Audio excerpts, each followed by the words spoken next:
Hi, Asahi here. Heroes are worse than the villains, but he will seek revenge for it all. If you dig my recaps, don't forget to subscribe and smash that notification bell. The anime starts with a floating fortress that appeared out of nowhere 10,000 meters above the ground, sparking an endless war between humans and monsters.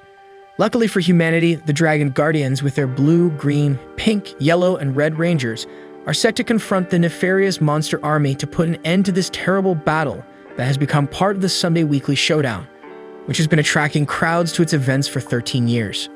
Despite all their power and prestige, the Rangers have to be cautious of the Monster Army's secret weapon, so they must enter this confrontation without a sense of already won. Speaking of our heroes, the Red Guardian is the first to appear to greet the frenzied fans. As always, the leader of the Ranger force is friendly to all seeking an autograph or a photo, and it is to this fantastic man that everyone entrusts the future of humanity, while the Monster Army gathers its forces in the gigantic floating fortress. At the event entrance, two presenters approach a boy walking down the corridor towards the spectacle, telling him that if he's aware of the risks but still wants to watch the show, he should proceed on his own. The boy looks around at the dozens of advertisements and announcements using the Guardian's image and finds this risk warning exaggerated because there haven't been any accidents involving civilians for years. Despite this, the woman informs him that it's protocol to issue this warning, so the young man comments that the two presenters seem too young to be in the Ranger force. The presenter says that anyone can join them because the Rangers are always looking for fresh blood, while handing him a pamphlet from the organization. The boy looks at the paper with some skepticism, and the girl adds that it's indeed easy to join the team, but being like the Guardians is something completely different. Holding the young man's hand, she says it ultimately depends on him. With the warning given, the young man begins to climb the stairs and crosses the underground passage until he reaches the first district of Amenagawa. The audience is distracted around the stadium until the Monster Army finally materializes inside the arena with its repugnant forces. At the forefront are the fighters known as Shadows, led by the feared Old Tora Tiger. The crowd boos and curses the enemies as they throw dozens of cans of them until the heroes of the day arrive to the audience's delight. Full of confidence, the Red Guardian announces that this land belongs to humans and he will not allow these monsters to do as they please. Then the Dragon Guardians drive the crowd wild with their classic pose as the fight is about to begin. However, they will have to face the terrible Old Tora, a monster born from all the collective grudges of tigers in this world, who promises to punish the inhabitants of this planet as they deserve. To start, he will make all animals have tiger stripes and will turn this world into absolute chaos. As he instills fear in the attending humans, a monster tiger orders his shadows to attack. A fighter approaches a mother with her young daughter, but Suzukiri manages to prevent the worst with her lightsaber and asks Sakurama to take the spectators to a safe place. With his fury, Altoma shows his power and isolates the red and yellow Guardians several meters away. Confidently, he asks if that's all the Rangers have to offer, while the red one admits that this is the strongest monster he has ever faced. Not to be outdone, the green one hurls a gigantic rock at the enemy, who can't hold a rock of that size and is crushed by the Guardian, who boasts as his image appears on the stadium zeppelin. Despite this, Old Tora returns from the ashes laughing, so everyone realizes that perhaps the Guardians need to use the divine artifact to destroy this enemy. Feeling invincible, the monster begins his Tora Tora transformation and turns into a 1990s Mitsubishi mini truck. To face all this power, the Rangers embrace each other and form the middle line, gathering strength to face head on a truck at 69 miles per hour. Despite the brilliant strategy, they are all violently thrown around the arena, and the crowd, which was once filled with hope, begins to fear for the lives of their heroes. A child shouts for the Dragon Guardians not to give up, and the Red One announces that as long as there is someone to protect, they will rise, no matter how many times. With that, the Ranger begins an attacking pose, and the Shadows retreat in fear upon realizing that the divine artifact will be used. One of the fighters advises that they use the classic strategy of returning to the fortress and rebuilding themselves as soon as they fire the dragon detonator, and another is eager for the loser's speech. Altoma is already worried because he didn't rehearse what to say when defeated, but soon the Guardians were ready to unleash the dragon's breath. The Shadows panic, but Fighter D gets tired of all this pathetic acting and stands in front of the blast. Just at the crucial moment of the fight, the Red Guardian announces the commercials. An hour before the showdown, the monsters were brainstorming in the floating fortress because they had no idea what monster to build for this week. One of them gives up trying and dozes off, while the radio announces that the battle is about to begin. The Shadows keep an eye out to see if they can get any ideas to assemble the monster, but nothing useful is being said. On the contrary, the presenter says that the monsters have a secret weapon, which is a lie. Furthermore, she says that this battle has been going on for 13 years, but in reality, the floating fortress was wiped out in the first year along with its leaders. But to serve as actors, the shadows were spared and are alive to this day. At this moment, it's announced that the Red Guardian had already arrived at the stadium, so Fighter Gi beats his chest and takes on the responsibility of creating the Monster of the Week, a super strong creature with a ripped physique. However, Fighter A says that abstract ideas do not cause a lasting impact, so this monster had to have some kind of theme. With this disagreement, the shadows begin to despair because they're running out of time, so Fighter L asks the guys to calm down and draws a cute kitten to face the Rangers, convinced that the audience would love it. However, Fighter A loses his cool and shouts that the monster has to make the children cry in fear to generate a commotion when it is defeated. The artist thinks about creating a lion until Fighter D finally joins the conversation and advises that a tiger be created because, as he heard, tigers and dragons are culturally understood as rivals, and that would be the perfect symbolism to confront the Dragon Guardians. In response, a colleague promises to pull Fighter D's sheet off at bedtime because he is already covered in reason and hopes that the audience will buy into this idea of mortal rivalry, even if they lose every week. Despite this, Fighter D is tired of all this combined defeat story and tries to rally his companions to seek victory this time, otherwise, they will never be able to complete their mission.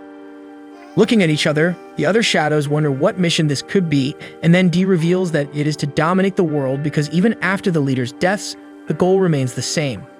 However, despite the fiery speech, his crime partners laugh at all this foolish motivation, emphasizing how it could only be his thing, until the fighter rebels against his colleagues and goes after them. After seeing his colleague beaten up, Fighter F asks D to calm down a bit or he'll end up dying with this madness. However, D is still outraged by all this conformism of the shadows in the face of so much weekly humiliation, even though F believes they lost the moment their leaders were defeated. Now they are only instruments of the Guardians, and they cannot let the public discover that it's all just a show because that's the condition of the truce. Indignant, D pretends to accept, while the others mobilize to build the tiger with a copy of the animal encyclopedia that the Rangers gave them. Fighter Z offers to be the tiger, then visualizes the encyclopedia for inspiration and begins the long transformation into the fake boss. Despite looking like a bodybuilder hyena run over by a tractor, the fighters accept because it's last minute. D comments to F that he would do much better than Z, but he's not on duty today.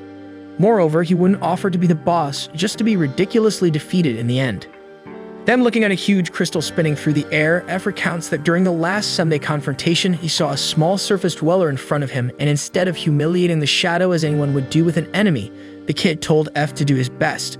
Upon hearing that, as nonsensical as it sounded, F didn't feel so bad. That day, he realized he doesn't mind losing because his role is to entertain the audience, even if they don't know it's all staged. With this conformist speech, he gets even more irritated, and all this revolt leads to his attitude standing in front of the Ranger's shot. After the explosion, the announcer enthusiastically announces that the world has been saved by the Dragon Guardians once again. From within the smoke, he asserts that the shadows are indeed immortal, but they still feel pain, and they are not mere puppets to act as a farce in this Ranger show. It's the same thing every week, so Guy would love to bring a different element to this repeated spectacle. Seeing the remaining shadow, the Yellow Guardian comments that it wasn't agreed upon, while the green one emphasizes how stupid this fighter is for staying there. The pink one tells the shadow to return to the fortress while there's still time, but D is determined to end these fake games. Inside his head, he's conjuring up a powerful and swift attack, but in reality, he's running towards the enemies like a drunken elderly person. In the face of this, the red one steps forward and uses his charm to say that this fighter seems like a formidable opponent because of his audacity. At that moment, D sees the child that F mentioned earlier, and she was encouraging the monster to move forward and do his best. Despite this, the rest of the crowd maintains their usual disdain for the shadows, so he promises to wipe that smile off everyone's faces.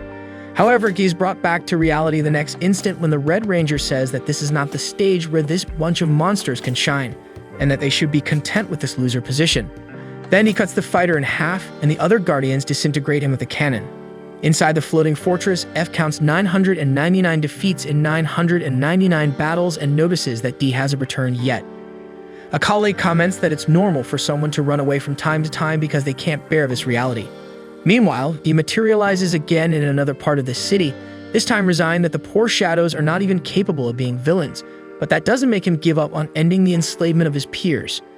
During his speech, human skin envelops his body until he takes the form of a boy, and this boy goes to Suzukiri, claiming he wants to see the battlefield from a higher place.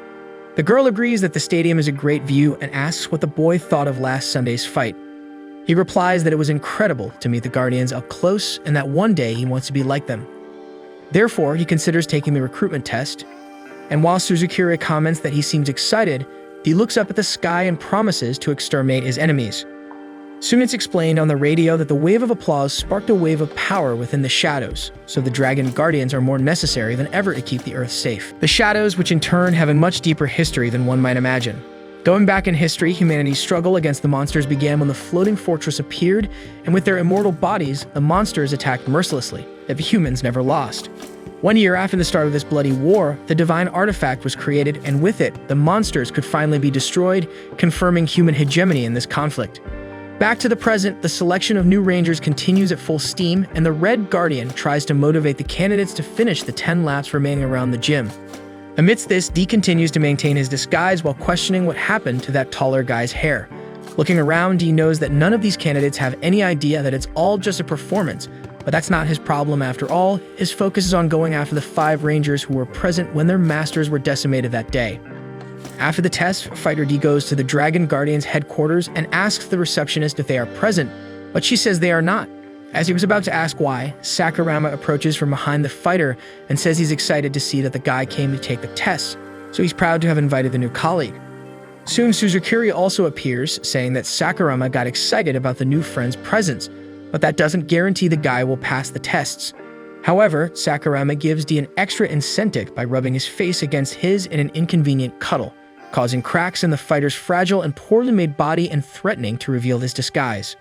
Watching this scene carefully, Suzukuri gives the impression that she noticed something strange, but she just invites the newly formed human to have lunch with them. And with that, D thinks the surface dwellers are too naive. Meanwhile, in the floating fortress, the fighters who stayed firm in the staging scheme face off in a classic tic-tac-toe game, until the Red and Blue Guardians arrive in search of the rebellious fighter. The Red one tries to reassure the servants, saying that everyone is truce partners, but the Blue one takes on a more intimidating role, saying the matter is serious because of the betrayal of one of the monsters. The Ranger thinks everyone might be involved, but one of them explains that Fighter D decided to act alone. Thus, the Blue one orders the rebel to appear, but they explain that D never returned from the last fight.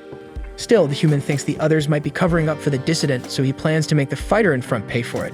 But the Red one asserts that everyone present shares the same resentment for the betrayal of Fighter D, who is solely responsible for all this. When the Blue one understands, the Red one adds that the Rangers and the monsters have been partners for over a decade, so they have taken security measures to prevent such cases from recurring. From now on, Eren Hakiru, from the 3rd junior rank of the Blue Squadron, and Shintaruri, senior of the same squadron, will be on watch inside the floating fortress. All the monsters are shaken and fearful of the decision, but Fighter C decides to rebel against the tyrants because the fortress is theirs and they also deserve privacy. With that, the Blue Ranger destroys his head, which soon regenerates, but the Guardian warns that next time he won't allow the monster to recover. Thus, Fighter A bows to avoid further problems and surrenders on behalf of the other monsters. In view of this, the Red Ranger reminds the subordinates that the weak must listen to the strong and not retaliate. In this way, they have just taken a new step towards world peace, and all those who oppose it will suffer the consequences, paying with their lives just as their masters did on that fateful day. Observing from afar, Fighter F decides he can't act as foolishly as his friend D and intends to live in dishonor to avoid being killed, but wonders if that's really all he can do in the face of such tyranny. In this interval, Fighter D understood that it was necessary to eat with the fork in the left hand and the knife in the right hand, while Suzukuri explains that the Dragon Guardians usually don't stay in the HQ, but in their respective quarters scattered around the city of Amanagawa because according to Sakurama, the duties of a ranger are not limited to monster extermination but also include cleaning activities and conflict resolution with the police, for example, and for these and other reasons, the population loves the Rangers so much. Amidst all this acclaim, Guy comments that people will hate to know that the fights have always been just a little theater, but soon regrets letting that slip in front of the Rangers. However, Suzukuri thinks it's about a video they recently released on the internet challenging the truth of the battles, so Guy takes on that narrative to cover up his blunder. Still, this way he discovers that the two have no idea about the reality. At this moment, the mother and the boy who were saved in the last event thank the Rangers for their act of bravery, while the waiter serves a dessert on the house. Faced with all this recognition, Sakurama comments looking at D that not everyone understands the importance of this organization, but that he is proud to be part of the Ranger Force. He imagines he must indeed love it because getting good food for free with everyone fawning over you all day shouldn't be that difficult. Then the Rangers decide to leave to start the afternoon tasks at the Red headquarters, and D engraves that name in his head. Later, he calls the kid to see the photo the boy took with everyone, looking closely at Sakurama's face. While remembering the Red Ranger's words about the monsters being failures, he transforms into the red-haired boy, scaring the child but convincing the waiter, who believes Sakurama is in person. Later, at the Red Squadron headquarters, he tries to fit into his new skin and tries not to make any mistakes. Keeping calm, he needs to convince the girl to let him deliver the letter personally to the Red Ranger, because then he can use the knife he hides in his bag. After managing to get his hands on the letter, the fake Sakurama waits for Suzukiri to identify herself as a member of the Yellow Squadron to gain entry permission. As the gate opens, Du wonders if he will finally meet the Red Ranger face to face. As he enters, he becomes confused by the multitude of people wearing the same uniform. Therefore, he seeks assistance from his partner. However, a member of the Red Squadron questions who the colorless brat is inside, emphasizing the fact that Sakurama is an independent ranger. D explains that he has matters to discuss with the Red Guardian, and the man claims to be him. Then D prepares to draw his knife, but Suzukiri ruins the moment by revealing that the place is actually Tokida's, veteran of the 3rd Squadron. Tokida responds that this doesn't change the fact that one day he will assume that position, and soon comments that Hibiki Sakurama seems very strange today. Trying to maintain composure, D addresses the man as Tokida-san, although that's not how he usually refers to the veteran. Before the Red could explode, Suzukiri intervenes and ends the argument but instructs her partner to return the letter. Thus, she gives it to Tokida to deliver, saying it's a great mission for the future Red Guardian, and the clown is flattered, inviting the girl to join his squadron. Suzukiri mentions she prefers the freedom at work that the Yellows provide, but Tokida argues that the Reds are specialists in exterminating monsters, and that should be every Ranger's dream. He then asks if Sakurama agrees, and D recognizes each phase present from past battles.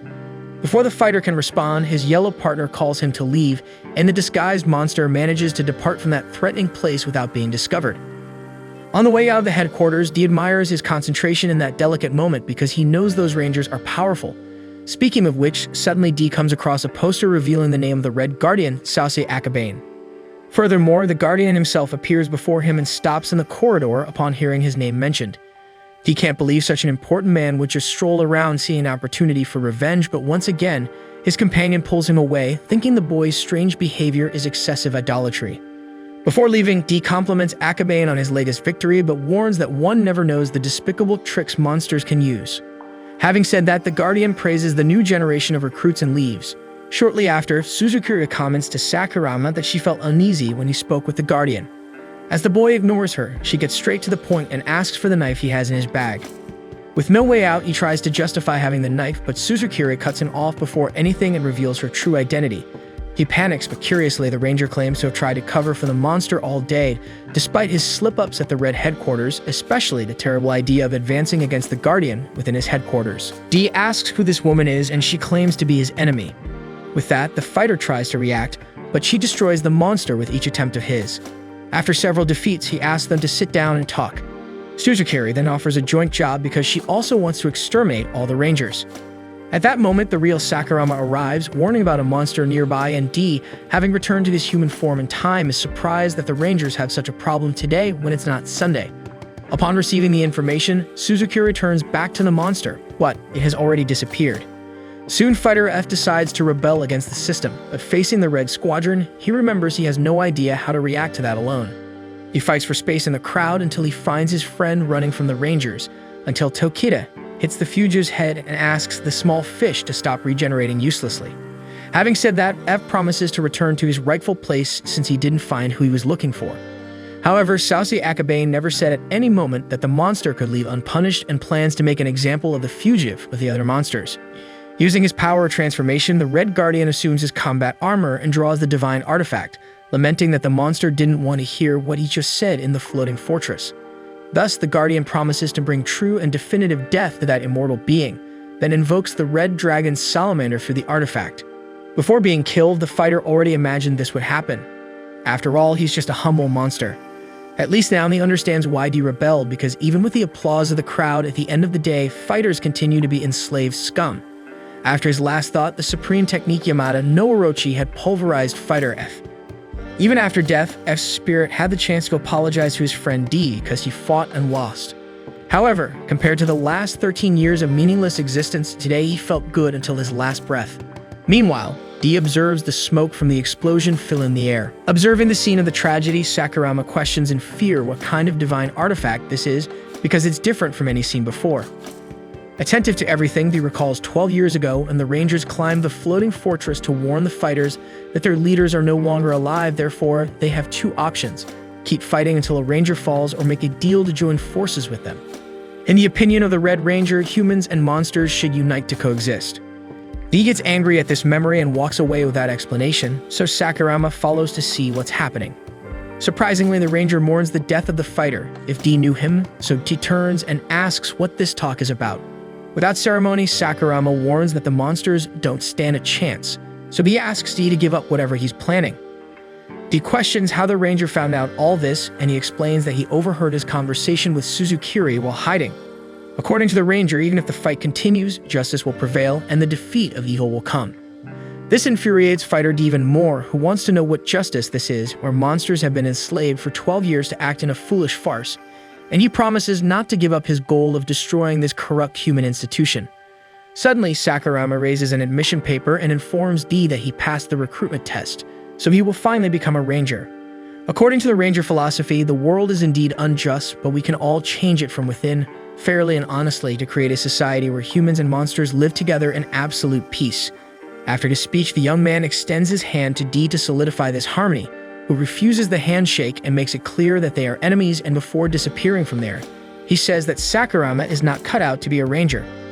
Anyway, D can't fight the system without help, so he seeks out Suzukiri, who imagined that the monster would return to her at some point. Proudly, D makes it clear that he only came to find out how to defeat the Rangers, and that he will discard the girl without a second thought afterward, so she shows that she's not moved by this tough talk by cutting the monster with a kitchen knife. Furthermore, she threatens to report him if he continues to insist on being so stubborn and arrogant, so when he backs down, she informs him that the key to defeating the Rangers lies in the divine artifacts. There are 5 of them, which are transformation items for Dragon Guardians and give illusion powers to the user capable of destroying immortal monsters. Ranger Force may seem strong, but it depends on the 5 best members, and a touch in the right place can destabilize the entire structure. Anyway, D remembers that the Guardians are always well protected, so it's not like they can be caught off guard while sleeping. On the other hand, Suzukiri teaches that at a certain point the Guardians set aside the divine artifacts in the Sunday confrontation, because they can't bring real weapons to a performance. That said, soon Fighter D was striving to mimic the appearance of the Red Ranger, and Suzukiri asks why the monsters didn't do this before to spy on humans. And as the fighter takes too long, she asks him to turn into a chair. With that, D gets stressed and tells the girl to leave him alone. Soge explains that he is capable of imitating surface beings, an ability that can change the course of this conflict. In a while, D already had the face of Sausage Akabane and was invading enemy territory. With Suzukiri giving instructions through the earpiece, he hears that he should go to a staircase to the right of the passage. D questions how she knows this, and she replies that it can be called feminine intuition. As the girl avoids answering all the important questions, D asks if she happens to be with the Rangers, not understanding why she's helping the monsters, who are always ostracized by humanity. So she asks back if he has ever watched any teenage drama, where the cliché is to pair the nerdy girl with a rebellious hunk from school, and even if there is competition in the middle of the movie, in the end, they always end up together. Suzukiri feels bad because the protagonists always win, and that's why she wants to help the monsters. This pathetic comparison irritates D even more, but the only help he has is this individual who spews nonsense, so the deal is to move forward and nothing more. Finding lower-ranking Red Rangers soon after, he notices the prestige that Akabane has within the regiment and feels a taste of victory, as everyone believed he was the Guardian. However, as D reached the mentioned staircase, a small monster seems attentive to the disguised fighter's steps, who should find the divine artifact at the end of the stairs.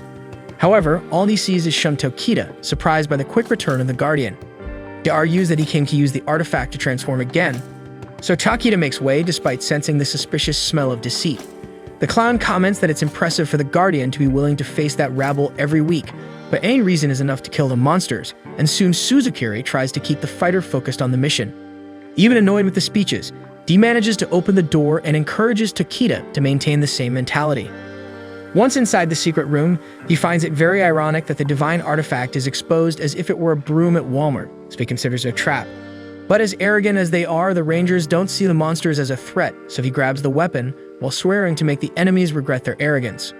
However, Takeda returns and shoots the supposed Akabane in the head, attracted by the suspicious smell of the boss.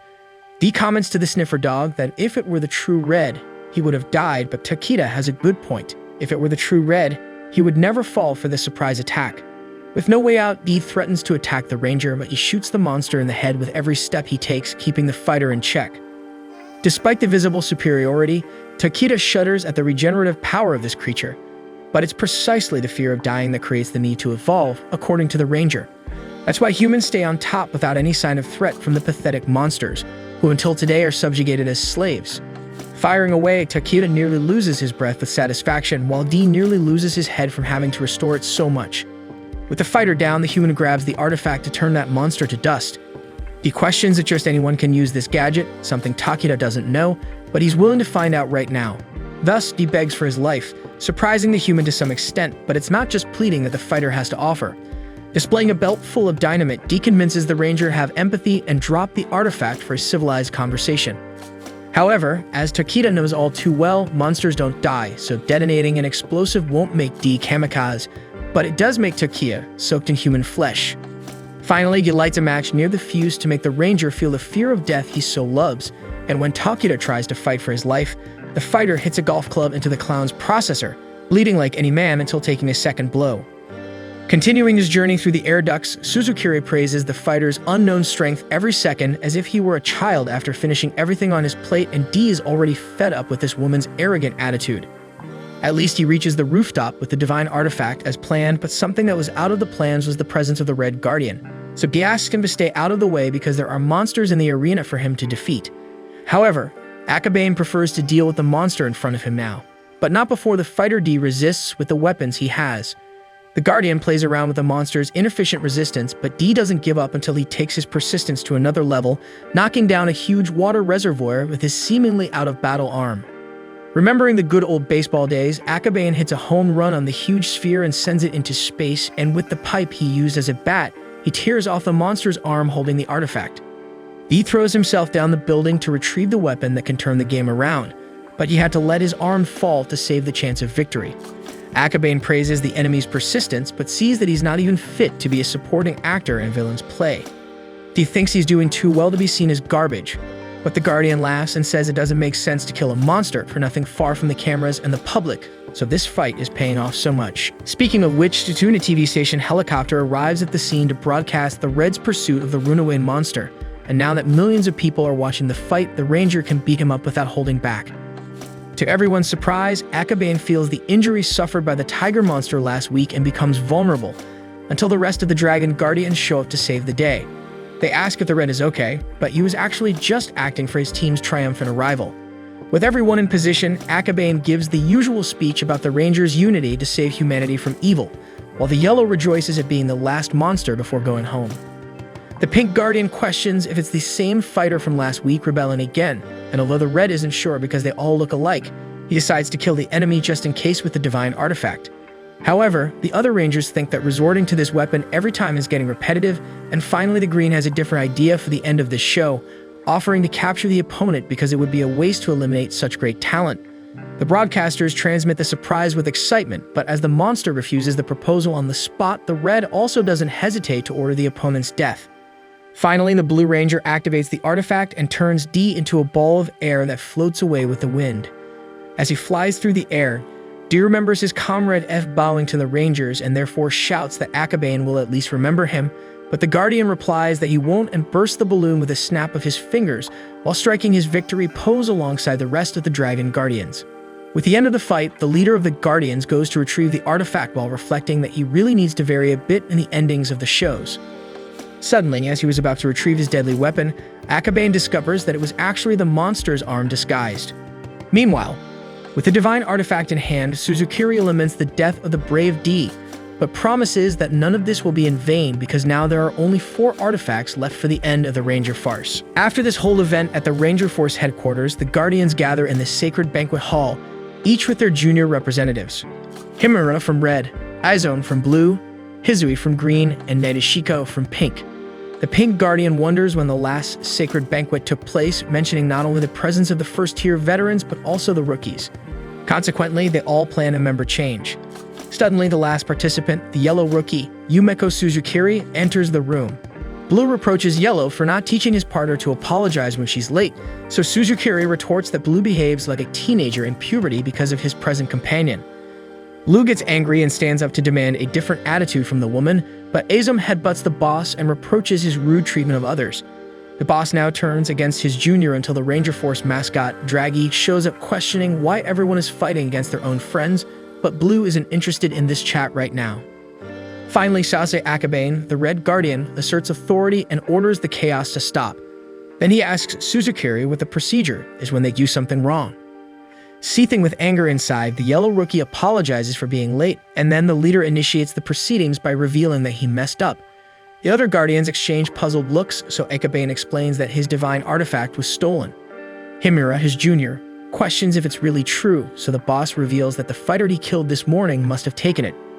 Green mentions that he even forgot fighters could betray the Rangers after 13 years of working together. Members wonder where the fighter could have hidden it, while Suzukiri considers that maybe he gave it to someone. Anyway, Red promises to bring down the hammer of justice on the offender once they start working with the fighters again, but his rookie questions the veteran's position after such a stupid and serious mistake. The Pink Guardian tries to intervene, but Hinamura maintains his offensive stance, stating that the artifacts are the Ranger's pillar, so Akabane should resign in the face of such an absurd failure. Just observing, Suzukiri finds it amusing how much of a fool that rookie is, especially since he was the one who leaked information about the divine artifact. To everyone's surprise, Akabane agrees with his junior about resigning, stating that due to Himura's sense of justice and effort, he should inherit this position. Proud of himself, Himura declares himself ready to take on this responsibility, promising to bring justice with all his might. With that said, Akabane presses the boy against the wall by the neck, asking what kind of strength that is, and before Red delivers the final blow to the rookie, Green tries unsuccessfully to stop him. Soon, Akabane invites everyone to return to eating once the problem is solved. Meanwhile, Blue reveals to Izome that something is bothering him. Then scenes of D's death resurface, where Sakurama bet on the explosion that the fighter suffered to act. Analyzing the case with Hakiru, Blue believes that in the worst-case scenario, the fighter survived and took the artifact. If that's the case, two things could have happened. Either he was drawn back to the floating fortress, or the wind carried the monster elsewhere. Therefore, Blue will start by searching the fortress while Hakiru calculates the wind direction and tracks the fugitive. Meanwhile, D tries to recover after being violently exploded. Even after being saved by Suzukiri's explosives, the divine artifact shows its power by preventing the fighter's belly from regenerating. Nevertheless, even in the face of difficulties, at no point does he consider giving up his plan to conquer the world for his race. Seeing D crawling through the forest, Sakurama carries him to a safe place and claims to be willing to help his cause. He doesn't believe him and tries to punch the ranger, but the injury to his stomach prevents the monster from any effective reaction. Then Sakurama shows a first aid kit, but as the instruction manual involves decapitation in the process, he shouts that he's not desperate enough to accept help from a ranger. With that said, he tries to handle it himself by transferring part of his arm to close his belly, and after being scolded for looking at the most delicate parts of the monster's body, the human is fascinated by the surreal capability of his, while he demonstrates that his talent goes far beyond that by mimicking a cat on his own arm. Vane, the fighter, tells the boy to make a request, so Sakurama asks him to mimic his face, and then asks for a replica of a fighter mask to pretend to be one. He takes offense at this and questions if the human can endure being exploded and walk around, but it seems that Sakurama can't do that. So the boy takes off the mask and reveals that he actually wants to learn more about the monsters because since he was a child, he has been committed to doing the right thing, like when he saved a kitten from a crow's claws. However, his father taught him at that time that crows also need to eat, and their lives are precious too. It was this sense of justice that Hibiki Sakurama always admired in his parents and sought to replicate as he grew older. 13 years ago, when the floating fortress appeared in the skies of Amanagawa, Hibiki asks his father if they will die, but his parents respond that everything is a gift from God, and these aliens may have come to correct the humanity's habits that consume the earth out of greed, but those who live a just life should not fear. On that evening, Sakurama would watch his older sister's night training because his mission is to protect those who are precious to him, no matter the strength of the enemy. The sister emphasizes that this is the phrase of the Red Guardian, and that their parents don't let them watch the event because it's violent. In light of this, she is surprised by the little rebellion of the boy because he usually believes everything his father says. And indeed, even with their contradictions, Sakurama never stopped believing that his parents were right about everything. One day, when the boy was watching the Guardians, his father turns off the TV thinking they are a bunch of savages who provoked this war against the monsters with their weapons and hostility. As he didn't doubt the morality of his parents, little Hibiki accepted what they said without questioning. So one day, God descended to his parents' church, and in their belief, that was the sign that their prayers had finally been answered and salvation was on its way. Despite this, his sister tried to prevent the kid from entering the worship hall during the assembly, and shortly thereafter, an explosion sent the whole room flying. When Hibiki went to see what happened, all the worshippers were dead in front of a monster disguised as God, who promised salvation to those who showed faith in him. At that moment, the monster caused another explosion in the room, and little Hibiki managed to escape death once again, but his sister ended up trapped under the rubble. The false god asked for forgiveness for the suffering he caused to the girl, then promised to end her pain. In the meantime, Hibiki tried to imitate his greatest idol, the Red Guardian, to save his little sister. But in the end, we all know there wasn't much hope. After Sakurama announced the end of the story, Dee complained that this story took longer than the Lord of the Rings trilogy, and that it would have leaked already if he hadn't been injured. The young man apologized and asked the fighter's real name, who claimed he would only reveal his identity over his own dead body, reminding him that he massacred that fake clown named Tokita. Sakurama was impressed and mentioned that he was the veteran of the 3rd Squadron, simply the 5th strongest member of the Red Squadron. Upon hearing this, the fighter filled with vanity, while the human recognized that he had underestimated the monster, and the two entered into a spiral of frantic admiration over this surprising feat. Until at the peak of the euphoria, the monster's final statement was that he, the mighty fighter D, would defeat humanity. Thus, Sakurama wrote down the fighter's name in his notebook and apologized for the mistake, but said he would do it again if it meant stopping this senseless war. Next, he was going to ask a favor from the monster, but Hikiru approached the scene, begging the damn monster to appear soon because he couldn't stand being covered in leaves anymore. Soon, Sakurama introduced himself as an independent ranger and informed that he had kidnapped a fighter, leading the Blue Squadron Ranger to the opposite corner of D. Sakurama spent as much time as he could stalling Hikiru, purposefully making wrong turns, but the Scythe Ranger showed that he would not tolerate any more mistakes of that kind. Suddenly, D himself appeared in front of his pursuer and asked if he was a veteran, since he was from the 3rd Squadron, and as soon as Hikiru explained that he was one rank below, D realized it would be a breeze to finish him off, so he called out the 3 down there for a showdown. Hikiru questioned who these 3 were, so he pointed to the back and attacked by surprise when the Ranger turned to look. With the blow he received, the Ranger was hurt for being deceived and started crying, mentioning that Tokita was killed because of such a dirty trick. Therefore, he activated his replica of the divine artifact, the Blue Dragon Leviathan, and when he realized that these replicas could also kill a monster, he fled from there without looking back. Hikiru threw the artifact's projectiles while he tried to escape even wounded, raging against Suzukiri for not telling about this weapon in the hands of the rookies. Anyway, he noticed that he would have to get rid of it alone, but the battlefield wasn't favorable, because the enemy devastated everything around that sinister weapon. However, the fighter took advantage of a moment of distraction from the opponent to steal his divine artifact, but when preparing to use the equipment, he burned the monster's hand and forced him to let go. Hikiru explained that he borrowed this power from the Blue One, and that the power of this bond is what makes him fight so well. Always able to count on the veterans and rookies of his squadron, Hikiru affirmed that unity is strength, while melting along with his scythe. However, far from this meager discourse, D ran like never before to save his life, until he met Sakurama on the way and after some time, took him hostage to demand Hikiru's divine artifact. Hikiru considered that they might have swapped identities with the monster's ability, but as he didn't know the truth, he tried the only way to find out by approaching with the replica in his hand. Sakurama warned that he had asked for help from HQ, so they just had to hold on a little until help arrived, and Hikiru knew it wouldn't sit well to sacrifice a ranger to take down a monster, so he hesitated while his entire body melted. Soon he decided to leave the artifact behind, so Deed approached slowly until he threw Sakurama aside and tried to grab the weapon, but the Blue Squadron Ranger prevented it with his melted and boiling body mass, only to then run towards his replica. At the same moment, D used his own right arm for ambush to delay the boy, and when he finally got close to the weapon, Sakurama retrieved it for himself. Then he cut off D's neck and ended the fight, but his right arm was regenerating like a monster's. Finally, the supposed Sakurama thanked his fellow ranger for his help and stated that this is the true power of the bond he was looking for, moving Hikiru. At the end of the cliff, the real Sakurama gradually recovered his form while celebrating that everything had gone well. Before being rescued by a helicopter, he formed the conspiracy with the monster that would result in this crazy strategy. First of all, he cut off his own arm and then asked D to follow his plan to the letter if he wanted to survive. So the fighter stated that he would destroy the Ranger Force first, while Sakurama replied that he would fix the Ranger Force before that. Meanwhile, Nadeshiko informs Suzukuri that the pink and green squads are going to badmouth the Red Guardian and then throw a party. So he invites the representative of the yellow team. However, Suzukuri responds that she'll have to pass this time since she's going to watch the TV show she recorded.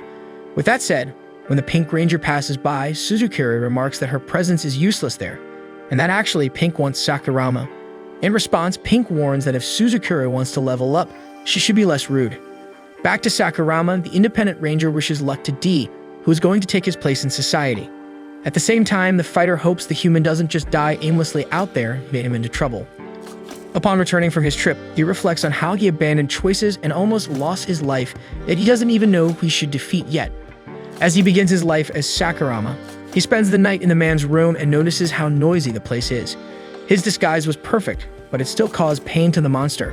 Perhaps it's the scar left by the artifact's shot. Then D remembers Sakurama saying that a monster attacked him and his sister, and they were supposed to have died with their parents that day. However, the Blue Guardian saved them both and raised them after retiring like a true hero. This admiration fueled Hibiki's entry into the Ranger Force. With that said, he sarcastically remarks that in the end, the human found out it was all just a mere act. Indeed, Sakurama wanted to tell everything when he found out, but when he scheduled a press conference, he was attacked by unknown assailants. Because of this event, Sakurama doesn't know to what extent the Rangers are willing to keep their secrets, and he believes that his sister may be in danger if he continues investigating. Regardless, the man is willing to give up everything in pursuit of this goal. So until then, Fighter D needs to take his place in human society. D comments that ending a war is simple because it only requires defeating its enemies. As his leader used to say, monsters don't have the right to a full life, so they must reclaim planet Earth and live freely. At least that's the only way D knows to confront this situation. Sakurama asks what the monster intends to do after defeating the Rangers and achieving this so-called freedom, but the harsh truth is that the fighter doesn't care about what comes after because his total focus is on defeating the Dragon Guardians along with the Rangers. Trying to adapt to his new routine filled with gadgets he's never seen before, the monster lifts a notebook in an attempt to figure out what that noise is inside the device. Suddenly, someone knocks hard on the door, startling D, who drops the device, breaking it. At that moment, he remembers that Sakurama had described his relationship with all of his colleagues on a computer in the room, so D sees that everything has gone downhill. To try to recover the data, he begs a ranger to fix his PC. The ranger agrees but warns that this type of repair is not his specialty.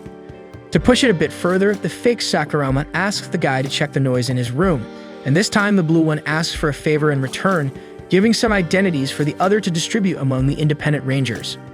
Leaving the colleague's office, he considers him too good for a ranger, so he decides to annihilate him last during the revolution. Suddenly, another colleague arrives congratulating Sakurama for the good work, then he quickly checks the identities and sees that it's Yamato. D asks Yamato when they can leave there, but the other explains that it's impossible when training begins, so it's good to get used to underground life. Surprised, D asks to analyze the layout of the place and discovers that he's housed in a white dragon's nest. He asks how to meet the Dragon Guardian, so Yamato explains that the only alternative for an independent ranger is to win fights, survive, and be chosen by one of the 5 squads. Hearing this, D gets upset, thinking that Sakurama put him in a terrible position too far from his goal. In the meantime, Yamato continues, saying that he also dreamed of being a ranger, maybe even guardian, and being flattered by the girls. However, people preferred Akabane and shattered his dream into pieces. Without paying much attention to his colleagues' drama, D wonders if all the apprentices are like this. Then the ranger calls the supposed Sakurama to the cafeteria, where the others will be. Downstairs, he tries to deliver the document from Angelica Yukino, but the girl is stressed out and dismisses any interaction. On the other side of the table, Renrin Akebayashi complained that he looked terrible in the photo he took. Angelica loses patience and leaves the table, while Angel Yushikubo arrives and confesses that she wanted to get along with the ranger who got up. But it's certainly not possible since the two are competitors. Still, Renrin comments that despite what Sakurama said, he was the first to defeat a monster. Pretending to know what it's about, D throws some random topic about righteousness, making the girls wonder what's going on. After that, the disguised fighter hands over the identity to another colleague, this time Sojiro Ichikawa. Ichikawa thinks he looks too young in the photo they're using, as he's an old member of the organization and has aged. Nearby, Tsukasa Shippu calls Sakurama to work out tonight, but the fighter refuses. After that, D heads to another colleague to deliver another identity. However, as he was about to hand it over to the respective owner, the boy almost hits him in the face, making it clear that no one should address him whenever they feel like it. This ranger's name is Kai Xian, who takes his identity and walks away without giving any explanation to the knockdown colleague. He gets angry at that man's behavior, while Renren warns that it's not a good idea to try to approach Kai at this moment. Moreover, when the fighter tries to retrieve the other identities, 2 more independent rangers show up to mess with Sakurama. Aigen Yurab thinks the redhead is too cocky after defeating the fighter, while Rama Rakamuga hands over his friend's ID without saying anything else. Before leaving, Red warns that Sakurama should stop spreading rumors that he's been talking to monsters. At this moment, D remembers that Sakurama said that all of his colleagues are cool, and so he understands his companion better thanks to how others see him. Anyway, the monster's target is the Dragon Guardian, so he can't waste time with Small Fry, and he heads out to continue his mission. However, another colleague interrupts him, sporting the same deep green eyes as Sakurama and using a wheelchair. Connecting the dots, D realizes she's Ranger's sister, Cesara Sakurama.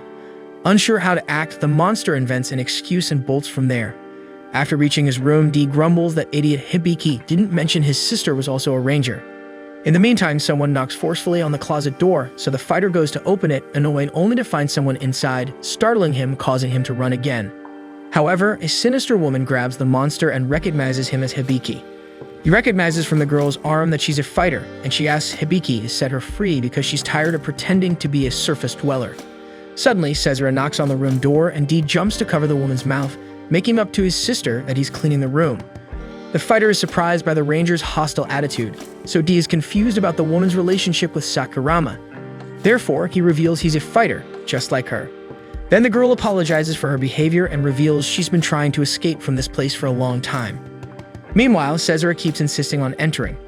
The prisoner emphasizes that they have the numerical advantage, but D can endanger the ranger's sister, so he asks his new companion to hide and wait for his signal. Then he opens the door for Cesara, who asks her brother if he's ready for the final test, since it's against humble fighters who should be much trouble. At that moment, another noise occurs in the closet, so he tries to divert Cesara's attention to the apples she's carrying, convincing her to borrow a knife to eat. With the ranger's departure, the fighter grows impatient at not hearing her partner's signal, so he tries to manage both women at the same time without messing everything up. Cesara returns with a knife and accidentally throws it into the closet where the fighter is hiding while trying to cut an apple. D retrieves the stuck utensil and apologizes to his partner, who asks if this is an ambush. With that done, Cesara finally says what she came to say and asks her brother to give up being a ranger because it's not the right place for a pacifist like him. Before responding, D hears more and more knocks on the closet, perhaps because the fighter thought this conversation was the signal. Luckily for the monster, the girl's phone rings and she goes to answer it outside, while the fighter breaks the closet door and comes out wanting to deal with the situation with the ranger. Once again, D asks for calm because he has just arrived and doesn't know how things work around there. The woman freaks out upon hearing that the monster has recently arrived, which means he's a remnant, and she attacks him because she hates the fighters who chose to be enslaved 13 years ago, instead of those who fought to the end against the Dragon Guardians, from which only the fighter emerged alive in the end. Inside, D reflects that he actually went through horrible things in the floating fortress, but he has no intention of convincing the woman of that.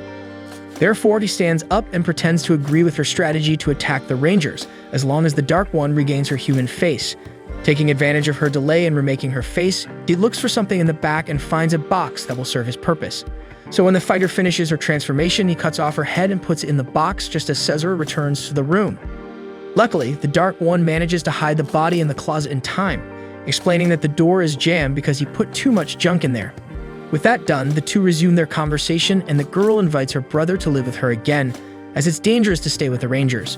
With the fighter's head between his arms, D explains that he came there to fight, so Cesara pulls out the knife and reminds him that the Ranger force isn't as fair as Hibiki imagines because if he wants a just world, the young man must choose a different path than she chose for herself. Still, the fake Hibiki puts his wrist on the knife blade and assures her that he won't run away anymore and he won't turn a blind eye to what the Rangers do. The sister reminds him that staying means having to face her at some point. Later, Nadeshiko asks her master how the reunion with her younger brother went, as boys that age grow so much in so little time. However, something catches the attention of Junior Rosa, causing him to stop the car. Back to D, he promises the fighter that he will win this war and regain the dignity of the Dark Ones, but the woman is not willing to forgive the man for what he did. By the way, she wants to know if Hibiki is alive, and D replies that that guy doesn't die easily. Soon we see that Nadeshiko had stopped to help a woman surrounded by men. The Pink Guardian appears on the scene and initially startles them, but one of the men says that Pink is just a pretty face for the Guardians and convinces his friends to fight her. That immediately Pink captures all the men at the playground, while reflecting that Hibiki really has grown a lot. In a conflict situation, Sakurama dashes across the battlefield and spots a woman with her daughter. He quickly alerts his companion that they must ensure the safety of the civilians. However, the Rangers had already anticipated this and killed most of the monsters in the area because, according to them, it's quicker to complete the mission by exterminating them all at once. Sakurama can't contain his discontent at the scene, secretly admitting to himself that he can't wait for the day he gets the opportunity to take on the Guardians. Suddenly, a fighter lunges at Sakurama, but before he can retaliate, Kai Cheyenne intervenes, executing a surprise shadow move, causing him and Sakurama to cross swords. With that done, the Overseer concludes the training for the final exam, and tomorrow will be the real deal. L confronts Kai, who got in his way, accusing him of trying to steal someone else's credit. Kai retorts that he doesn't need that since he leads by a long shot and kills. Returning to his dormitory, all the Shadow wanted was to get revenge on that Ranger. Bringing up the subject, he asks XX if she had any news about Sakurama's exam. The girl demands that her real name not be easily disclosed, while L insists that their success in defeating the Rangers necessarily depends on passing this test. He reflects alone that these guys are inconsistent in terms of strength. In his mind, the Rangers who deserve more attention are Ichikawa, Yukino, Eikbayashi, and Yurei, while the rest aren't much.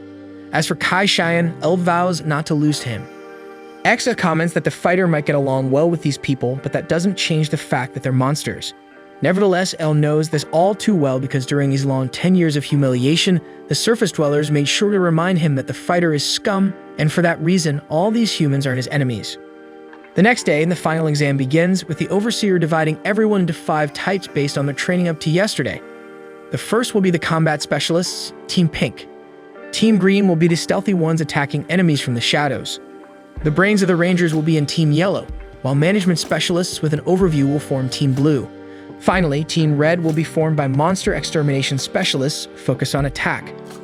L glances sideways at the other member of his team and presumes it will be a one-on-one to decide who passes. However, the Overseer announces that the groups will have to defeat 5 monsters, portrayed by active Rangers, each holding one of 5 differently colored keys. Those who grab a key and escape the field may be considered by their respective squads. Facing this, Kai and L realize, unfortunately, teamwork is the way to go. Finally, the Overseer announces that candidates have 3 days using one of the Sunday confrontations as a reference, and they are all restricted to 30 minutes per day. At the end of the time, bells will ring to signal the end of the battle. With that said, the Blue Ranger announces the start of the test. Right at the beginning of the exam, Kai and L give different instructions on the first step, and L insists they should first hide to attack calmly. However, Kai doesn't think a Ranger should hide from a monster, so he prefers to confront them head-on. The big issue is that L can't suffer a single attack, otherwise his true identity will be revealed, so he wants to avoid direct confrontations. Unlike him, Kai Cheyenne claims he joined the Ranger force to exterminate monsters, not to chat like Sakurama. Impatiently, L accepts his companion's suggestion, but Kai tells L to wake him up when he finds the monster. L reminds him they need to move in pairs, but Kai couldn't care less. In fact, he doesn't care about the exam at all. He's only eyeing what's beyond this test. L mocks and comments that Kai wants to be one of those flattered in the Sunday confrontations until he breaks a sweat, noticing the sudden arrival of Suzukiri. She regrets not finding the yellow team, but nonetheless warns that it's a fierce monster that attacks anyone it sees. At this point, the teams realize that the actors portraying the monsters are first-tier Rangers. L turns his back on Suzukiri because he needs to find the monster related to his team when in front of him appears Shun Tokita himself, still alive and completely patched up. Suzukiri remarks that 2 against 2 seems unfair for the independents, but Kai goes after the Yellow Ranger anyway. Suddenly, Kurusu appears with a truck and runs over the monster, but Suzukiri is more alive than ever behind the yellow team, regretting that she won't be able to play with Sakurama for a bit. Meanwhile, the green team hides. Eb goes after the clown and Kai Cheyenne, who were facing off on the battlefield, until the 3rd-tier red is disarmed. Then Kai mocks the fact that Takeda was beaten and humiliated by a mere fighter, thus bringing disgrace to the Rangers. He attacks the rival as he says this, but Takeda reacts and hits Kai numerous times with force, incapacitating the independent Ranger. Sakurama arrives at this moment and sees the sorry state of his partner. While the exam monster says they don't need to care about him after all, he's injured and defenseless. Despite this, Takeda insists that at this rate, the candidates will lose badly. The fake Sakurama stands still looking at the ranger, unsure of what to do, and the enemy comments that this behavior reminds him of the last time they played at the orphanage. And it seems the boy who only wanted to be a hero has finally grown up. L takes another look at Kai and realizes he will have to deal with this fight alone, but he still can't afford to be hit to avoid being discovered. Remembering the conversation with Sakurama, L had received a weapon from the Rangers made by the Yellow Squad called the Dragon Device. Since he only had bad memories with it, L tried to break the thing. But now he had the device in his hands and used it against the Red Ranger, who fought back in the same manner. However, to everyone's surprise, Kai reacts and attacks Takeda once again, engaging in a new duel of laser swords. Takeda gains the upper hand again, while L notices a fire extinguisher on one of the columns and shoots at the enemy to distract him, then hits the extinguisher. With smoke covering the entire place, L calls for Kai to retreat and regroup, but the injured ranger refuses to take orders, especially since he needs to continue if he wants to earn an official rank. Otherwise, he won't be able to defeat that monster. L doesn't know what monster he's referring to, but Kai isn't in the mood for conversation, so he breaks free from his companion and goes after the enemy. Suddenly, L remembers listening to the radio with a colleague at the floating fortress, so he gives a brief smile. Then he tries to call Kai one last time to retreat, but as the boy insists on his attack, L runs away and says Kai can do whatever he wants. After all, he doesn't even care about his companion. With that said, the two rangers engage in a duel, and Takeda continues to have the upper hand, disregarding the candidate's chances of passing the exam. Using his device, the clown almost hits Kai, and in the end fires at a car that explodes and isolates the independent, even more wounded. This time, the Red Ranger approaches the candidate with all the freedom and begins to kick him in the face, wanting to know where all that bravado from a moment ago went. Meanwhile, a van approaches at high speed, along with another individual. Kai gets up again, almost powerless, and Takeda was about to finish him off, but the van arrives, smashing everything and ruining the plans of the Red Monster. With that, he grumbles that Hisui the Green Jr. interfered with him, but the Green argues that Takeda's guide was in the way, so he was dealt with.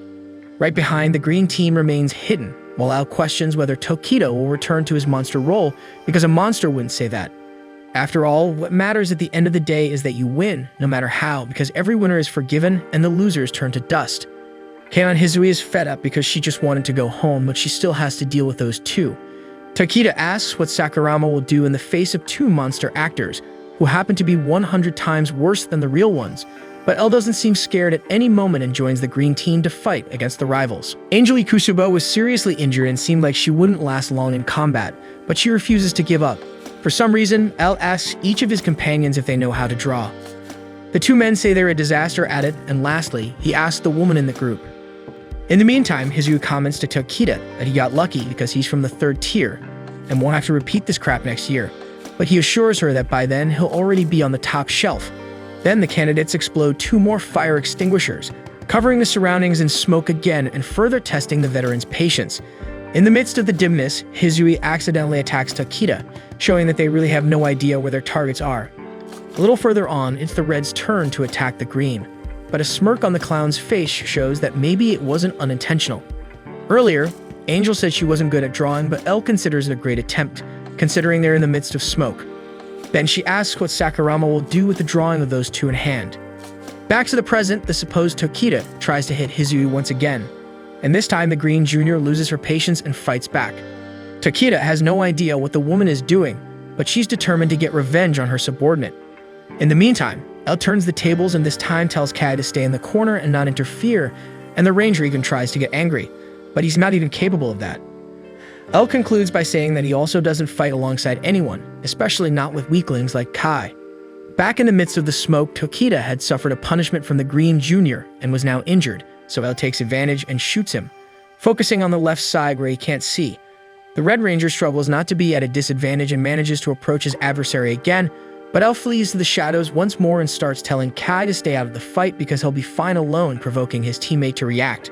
So when Takeda thinks he found Sakurama, a new extinguisher was destroyed on the ground, and L's memories recall the radio, where 2 people acted contrary to what was ordered. With that in mind, L realizes that Kai has the same mindset, so he puts the Ranger back into the fight by telling him not to do that. With numerical advantage, the red team starts turning the tide of the fight until Hisui resurfaces and finishes her revenge against Takeda, defeating him easily. Then she does the same with Kai, and L realizes there's no way out now. The girl goes after the fake ranger and almost finishes him off, but Ichikawa manages to prevent the worst, and Angel joins the action, bringing down the Green Jr. Then El takes advantage of the fact that the Green team has regrouped against their monster and turns his attention back to Tokita. At the same time, Kai recovers and grabs the legs of the red monster, giving room for the fighter to land a solid blow on his enemy. Tokita complains that the head doesn't count, but El couldn't care less. However, the bell rings and decrees the end of the first day of the exam, leaving the final moment for later. Soon returning to a safe zone, Yukino is furious about the situation they'd just been through because she joined the Rangers to fight monsters, not those guys. Meanwhile, Angel Yusakubo falls weak, questioning if he'll be able to endure 2 more days in this situation. Arrogant as ever, Kai Cheyenne tells the weaklings to go home since they're so afraid. Ureb can't shake off the monstrous appearance of that ranger who appeared to him Komashi Azone. Then he summons Ranmaru to return to their quarters because they need to have a meeting. El comments that those two are always together, and Yamato reveals that they're childhood friends. In another corner of the room, Renren complains that Shippu said he hadn't trained enough, so he locked himself in the training room. Suddenly, El sees Fighter XX running through the Ranger installation corridors, so he goes after her before a tragedy occurs. Kai calls the guy and tells him they need to talk, but the fake Sakurama had already mentioned he was in a hurry, and now he needs to find Fighter as soon as possible. After a while, El finds XX making noise with the pipes and pulls her back to her room, telling her to return to the fortress while shoving her into the closet. After doing that, he returns to Kai, who asks if the Sakurama in front of him is the one who talks nonsense about reconciling with the monsters, or if it's the one he saw during the test, because only by knowing the truth can they work together tomorrow. Speaking of which, when the bell rang to end the first day of the final test, Tokita and Kai continued grappling on the ground even with the ceasefire warning. The clown was getting the upper hand until El intervened with his sword, because despite how his partner acted, they're still a team. Tokita doesn't like this idea of team that the young man keeps talking about, while Kai mentions that the key is on the back of the Red Ranger's belt. Kanon Hizui shows up to put an end to the nonsense, and she takes the clown away with her. El reflects that there was only one key, and if Tokita is telling the truth, each one needs one. Thus, it would be a battle between the 2 members of the same squad. In other words, El versus Kai Cheyenne will decide between themselves who passes. For the sake of everyone, the fighter promises to crush Kei's dreams. Meanwhile, upon arriving at Sakurama's room, the ranger who was supposed to fix his friend's closet saw that the hole was irreparable, so he removes the door to replace it. However, he finds XX inside and even cuts the girl's hand, who is defenseless against the enemy. Cornering the opponent, the man asks her not to resist and to stay quiet, and she is sure that this is her end, but the man deactivates his laser sword and states that he will help her escape. XX is suspicious and warns that she won't fall for that, and the human laughs as he explains that he even joined the Ranger Force but was never a fan of fighting, so he took on the maintenance position. Returning to the fake Sakurama, he tells Kai that 13 years ago, he and his sister were in danger when a monster named Deuce attacked everyone, but the Blue Guardians saved them. That's why Hibiki wanted to join the Rangers. Kai asks more about this so-called monster Deuce, and El feels it's going wrong because he only knew how to tell that story up to that point. So he improvises and says that it all happened suddenly, so he's not sure. But it seems to be one of the leaders. Having said that, Kai reveals that he has scores to settle with him because they killed his older brother. Although he was a ranger, the brutality of the leaders is much higher compared to the Dark Ones, so Kai couldn't do anything but watch his brother being mercilessly crushed. However, he put this past a weakness behind him, vowing to bury his opponent with his own hands, whoever it may be. Listening to every word, El reflects that this is why Kai is so reckless. It's this desire for revenge that drives his actions. El understands this feeling very well, and he knows that this whole motivation will be against him when the two finally have to face each other. To try to spare the monster, El considers that perhaps this leader has already been defeated by the Guardians, but Kai obsessively watched the Sunday confrontations and never saw any records of this creature. For some reason, only incompetent leaders emerge in this event. Kai needs the real bosses alive so he can fulfill his 4-year-old revenge. Surprised, El asks if his brother didn't die 13 years ago because the Guardians defeated all the monster leaders at that time, but his partner reaffirms that this scar is more recent. And it was this disbelief that the leaders still existed that made no one believe Kai Cheyenne's testimony about the death of his older brother. In short, El found out that there are probably still monster leaders somewhere, and at first he thinks of asking XX if she knows anything about it. Meanwhile, she is being convinced by the Blue Ranger that there is a peaceful way to resolve this matter until an energy shot hits the man's rib and ends his life. At the door of the room, XX notices that it is Lord Peltrola, also known to some as Deuce, responding to a distress signal that the Dark One sent through the pipes. She feels honored to have been rescued by a leader personally. Peltrola regrets that his dear XX was forced to be trapped in this lamentable situation, just like him. He remembers that XX, before dying and ascending to heaven, left a phrase saying that war is tragic, it shouldn't exist in this world, wishing for a peaceful world where we don't have to resort to violent means. Hearing this, the girl trembles with fear and prays for L to undo his impersonation and escape as soon as possible. Speaking of L, he thinks that the expectation of the fight between him and Kai is becoming more exciting, especially now with the weight of the young human's family drama. Just to see his companion's angry face, the Dark One plans to betray him at the last minute he can. So he asks XX if she doesn't find this idea fun, but no one answers. On the second day of the final exam, fake Sakurama is grumbling about his partner's delay while watching Ichikawa and Yamato chatting about something as Ranmaru struggles to climb the stairs. L notices that things are going south for him.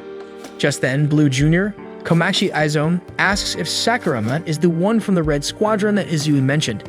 The fighter is taken aback, but the girl reassures him, explaining that she already lost her ki, so she can't fight anymore. According to her, the Blue Squadron recruits did a great job as a team and managed to recover the ki. Speaking of which, she emphasizes that Sakurama will need his partner to win this phase, and therefore it will be difficult to face him after forming this kind of bond. However, L has the nerve to confess that after they defeat the monster actor from the Red Squadron, he'll make up an excuse and hide. After all, he's not like the Junior's colleagues who pretend to be allies of justice. Besides, he's the only one fighting there who's putting his life at risk, and everything he does there could decide the fate of his comrades in the fortress. Next, L encounters Cheyenne and Tokita fighting, while Renren, Urabe, Ichikawa, and Angelica join forces to confront the Red Monster actor. Tokita manages to fend off the new opponents, but Kai ends up taking his ki amid the distraction. L asks Kai what he thinks he's doing bringing all these people, and he replies that this exam is a ki battle within the same squadron, so he's going to join these four and abandon Sakurama. L is outraged by his ex-comrade's attitude, and Takita finds it amusing, as humans cannot be defeated by monsters, so only the top 5 rangers are selected to become guardians. Outside the Chosen Ones, Yamato and Angel lament with L about being discarded. The fighter planned to betray the ranger, but can't stand seeing the opposite happen. Faced with all this, Angel suggests that they join forces too to retrieve the keys that have already been taken, and L finds this proposal quite interesting. So he goes to fetch the last ranger who was left behind, but the Blue One is absolutely sure that all effort will be futile, considering that those 5 had the highest scores in training. L tries to uplift the boy, saying he's only lost once, but this phrase triggers something in the ranger, who struggles with memories from his childhood and lashes out at Sakurama. Seeing this, L lets his true identity be revealed to convince the boy that losers can unite to try a different fate, and this time, Ranmaru Koguma joins the group. Soon after, the others warn that the opposing team has already moved on to the 4th battle. The 3rd one was the pink one, and now it's green. Therefore, the last one will be yellow, guarded by Suzukiri. So they skip straight to Yellow Jr., which has 3 opponents, unlike the 5 from the other team of rangers formed in the competition. Sakurama tries to prove that having fewer members doesn't put them at a disadvantage, and since the woman refused to hand over the key, they shoot at her.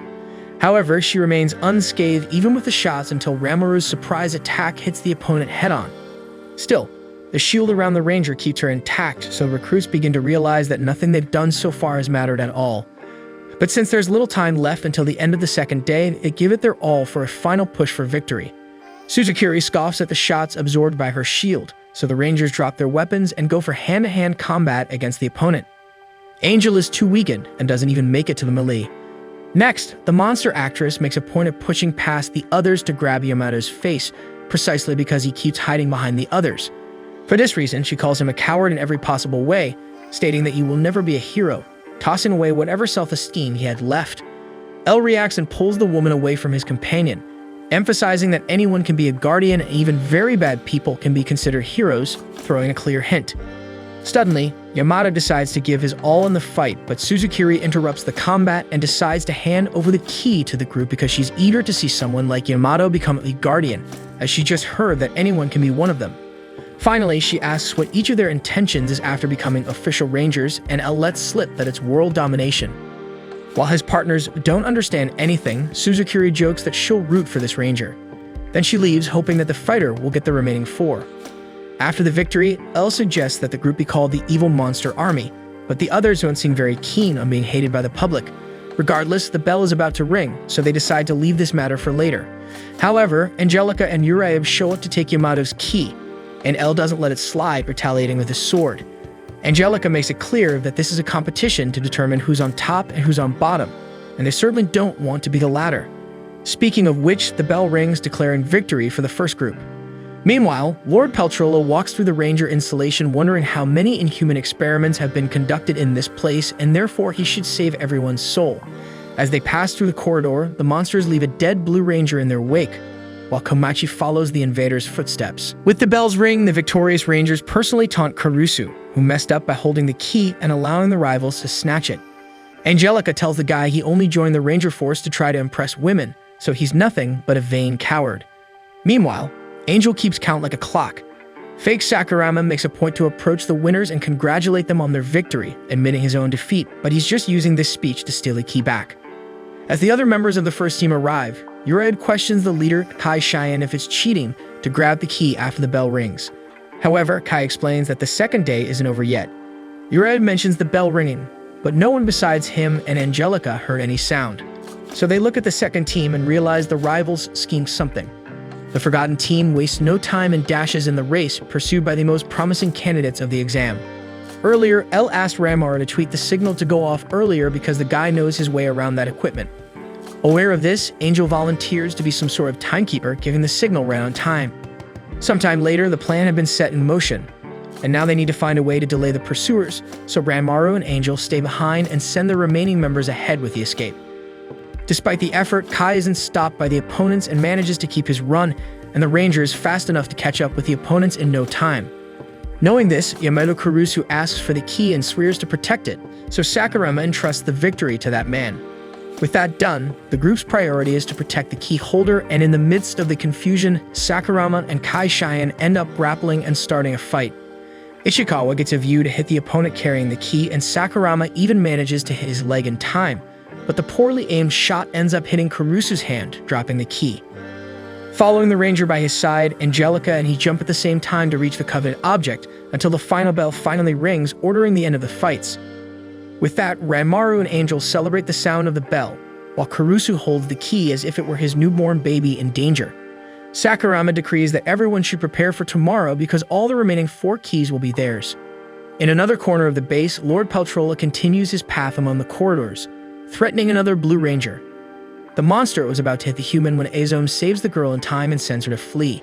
However, the Ranger doesn't want to leave her comrade alone in this fight, so Peltrola smashes her head without hesitation. Incredulous, Azome questions what a leader like him is doing there. Without answering, Peltrola returns with another question, wanting to know if the rookie is the big evil causing conflict in this place. Azome says maybe she is, so the entity humiliates the girl, saying her position doesn't match her stature and that she's not as young as she seems.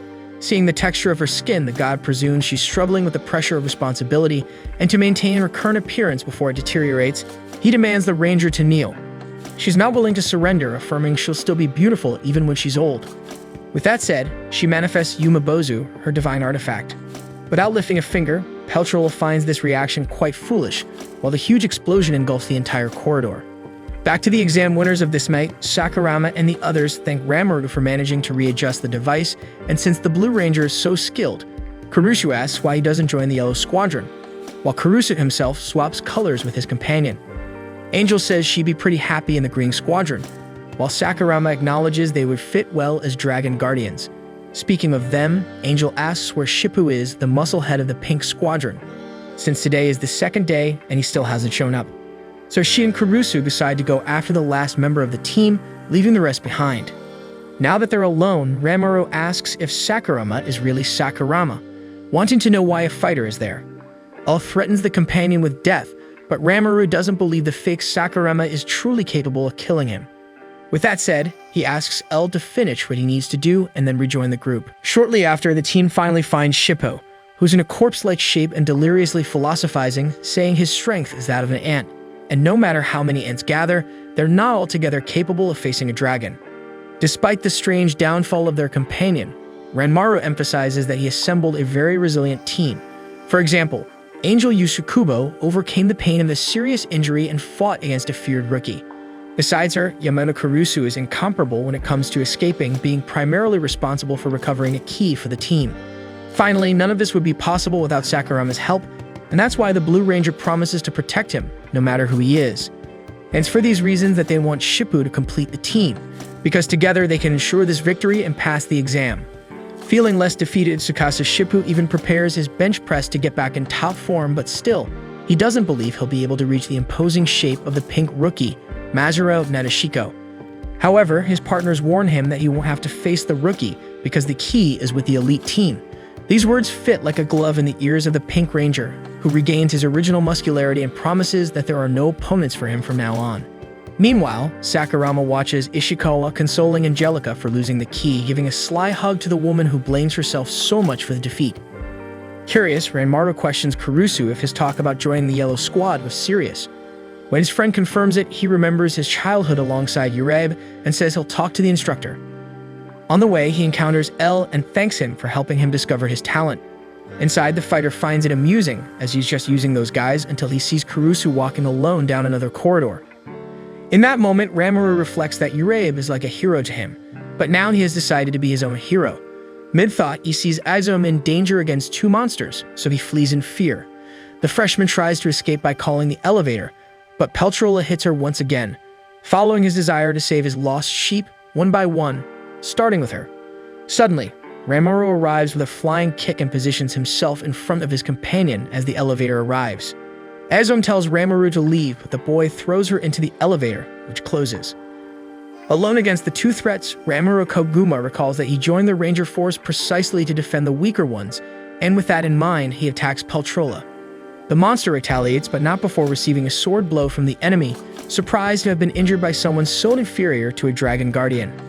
The god plans to isolate himself in a corner until he recovers from the damage, leaving the cleanup to his subordinate Xdax, who observes Ranmaru extremely weakened on the ground. Meanwhile, El overhears a conversation between an ally and an enemy, where Ishikawa invites Kurusu to join his team in place of Angelica Yukino. Kurusu is very excited to join the elite group, but he reminds the rival that this key he was about to hand over belongs not only to him, but also to his comrades who helped him get it. Ishikawa argues that this would be the guy's chance to join the official Ranger Force, and he agrees once he will win the competition and be promoted. That said, Sakurama reveals himself, congratulating his comrades' loyalty and praising the opponent's attempt. Soon Kurusu leaves, while L reflects that he needed dumb people on his team like that guy. Sometime later, the other freshmen investigate the blood spread throughout the base, imagining it to be Izome's. So they set an emergency signal to HQ, that is, if the transmission is working, since the visitor doesn't want to allow contact with the leadership. Faced with the facts, Suzukiri considers postponing the test for now, but Canon Hizui reminds them that the newcomers can't know about any of this, as it's a confidential matter. That said, Tokita announces the opening of the hunting season for the god. Back in the reject group, Shippu assures them they don't need to be afraid anymore because he's here to solve the problem with his strength of 100 men. Doing the math, he informs that they are 105 against 5, meaning a considerable numerical advantage. Angel points out that they are now 104, but the last member returns from the ashes after facing Peltrola. Then the two teams meet again, and Ishikawa reminds them they have 4 keys, while the opponents have only 1. So whoever gathers the 5 first wins. Sakurama suggests one-on-one fights using the dragon device but without cheating. Urabe finds it ironic that this guy is talking about cheating. Apart from that, he goes after his friend Ranmaru, saying he hasn't abandoned him, as the two must prepare to face each other. For the Green Squad, Ishikawa asks how Angel's leg is, and she affirms it's fine, finding it strange that Ishikawa helped her walk on the day of the injury, even though she already considered her companion an enemy. Ishikawa is a simple man and would love for Angel not to complicate things and surrender, but Angel didn't like being underestimated. In the Red Rivals, Sakurama accuses Kai Cheyenne of betrayal, saying it could make him a monster, but Kai claims he has his reasons to give everything he can and become a ranger, unlike the opponent. Then Sakurama goes further and says that the incident with Kei's older brother wasn't the work of a leader because they have already been extinct, and the ranger gets angry at seeing his brother mentioned by the enemy, promising to prove the existence of the leaders. Then El draws his sword, emanating a powerful energy wave, surprising Kai. Earlier, Angel had passed on to him a discovery by Ranmaru when dismantling the alarm device. A new form of weapon perfect for short-range combat called explosive form. With it, the fighter keeps the opponent on the defensive against such power. After intensely shielding against the sword, Cheyenne has the idea to fire at his smoke chamber, covering his opponent and leaving him vulnerable to long-range shots. Afraid of being fatally hit, Sakurama delivers a forceful blow that destroys the ground, knocking down the opponent and subduing him. Then the fake ranger tries to force the enemy to admit that he blamed the leader monsters just because he couldn't deal with his brother's loss, but Kai responds that he has heard this nonsense forever. When he was younger, he was despised by the Red Guardian, who didn't believe when little Kai assured that a leader of the monsters killed his brother. In response, the ranger says that the boy's brother was never fit to be a ranger, so much so that he actually died to a weak fighter. For that reason, Kai Shion not only promises revenge against the leaders but also against the ranger force itself. Upon hearing this, L sees himself in that man at the same moment but still knocks him down again. Years ago, his brother, Riku Shion, had passed the test to become a ranger on the same day he gave a present to his youngest. Riku intended not only to have the monsters as enemies but also all the injustice of this world. Now Kai strikes his saber against a stone, trying to make it work, angry for losing in such an unjust way. After one last strike with all his might, he accidentally activates a device similar to Sakurama's explosive form.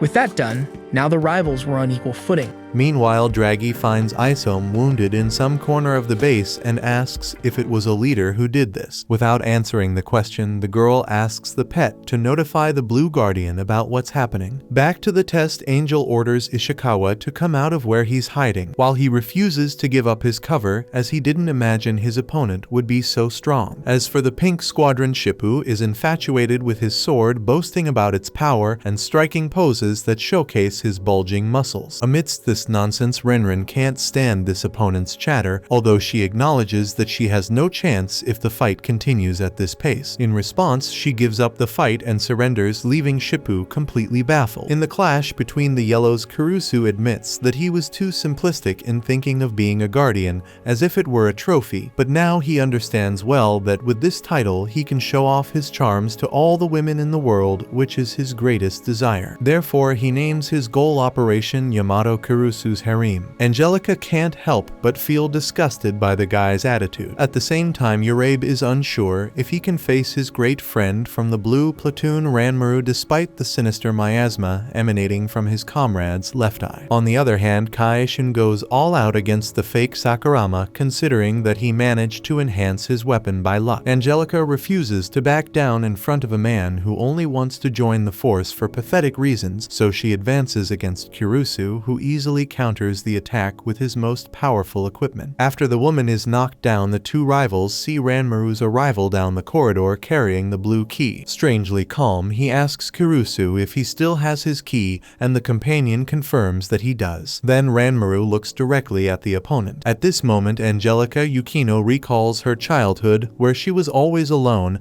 but not strong enough to survive on her own. Watching the Dragon Guardians TV show, she wished to be admired by everyone. Motivated by this mindset, she rises again and does not back down in front of the two opponents. However, when she attacks Ranmaru, the blue disarms the yellow and was about to finish her off in the counterattack, but Kurusu himself prevents it from happening by stepping in front of the adversary. Ranmaru removes the supposed partner from the front and turns his attention back to the woman until Kurusu gives up the fight, giving the victory to Angelica. Without reacting to this declaration, Ranmaru orders the yellow to hand over the key, which he does. With the departure of the blue element, Angelica questions why the hell her rival did that. Then he confesses that he didn't want to join the force because of any harem, but to take actions like this. After all, he's after all the women in the world, so it wouldn't make sense to hurt a beautiful girl like Angelica just to pass the test. Still outraged, the woman turns away from this ridiculous explanation, certain that her motivation is much nobler than that of the enemy. In the meantime, Shippu continues to flex his muscles while wielding his brightly lit saber, which after being on for so long has consumed all the energy from the device. Knowing this, Renren shoots at the muscular man to declare her victory,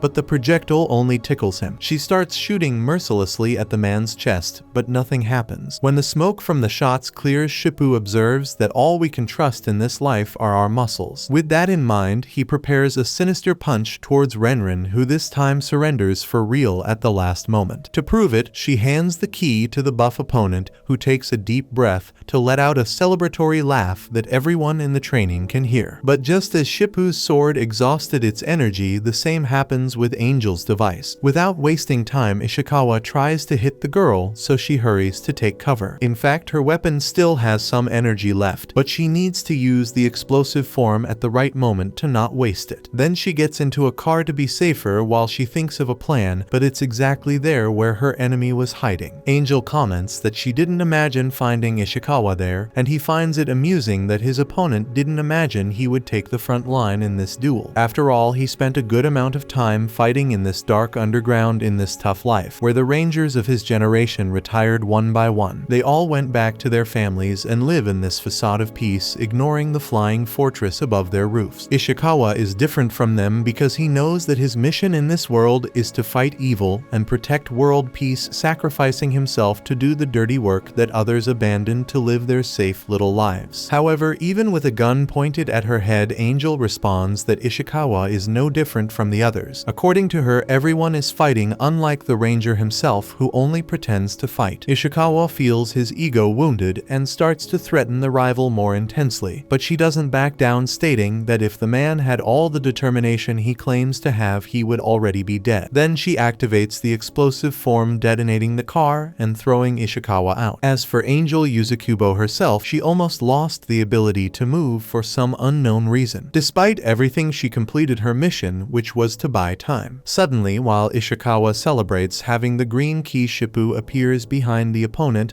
and praises his ally's stance in the fight, to which she responds with great difficulty using an okay gesture. Meanwhile, L and Kai-shen engage in the most intense battle of all, and Kai managed to achieve such a devastating performance with the explosive form that he created a small crater in the ground where he crossed swords with the enemy. Somehow Sakurama had disappeared from where he was, as he had to use his monster ability to escape defeat. Kai doesn't understand how the rival got away from that attack, but that doesn't shake his certainty that he will incinerate him. Mocking the human's arrogance, L asserts that only a fool wouldn't question this conviction, but Kai makes it clear that he doesn't need to hear that from an idiot's mouth. Inside, the fighter understands Kai's motivations, but he can't give up his whole plan and knows he needs to defeat that boy to move forward. So L advances again, followed by Kai-shin himself, until Ranmaru interferes in the battle and subdues the opponent. Losing more and more blood, Isom lies sprawled in the rain outside the facility,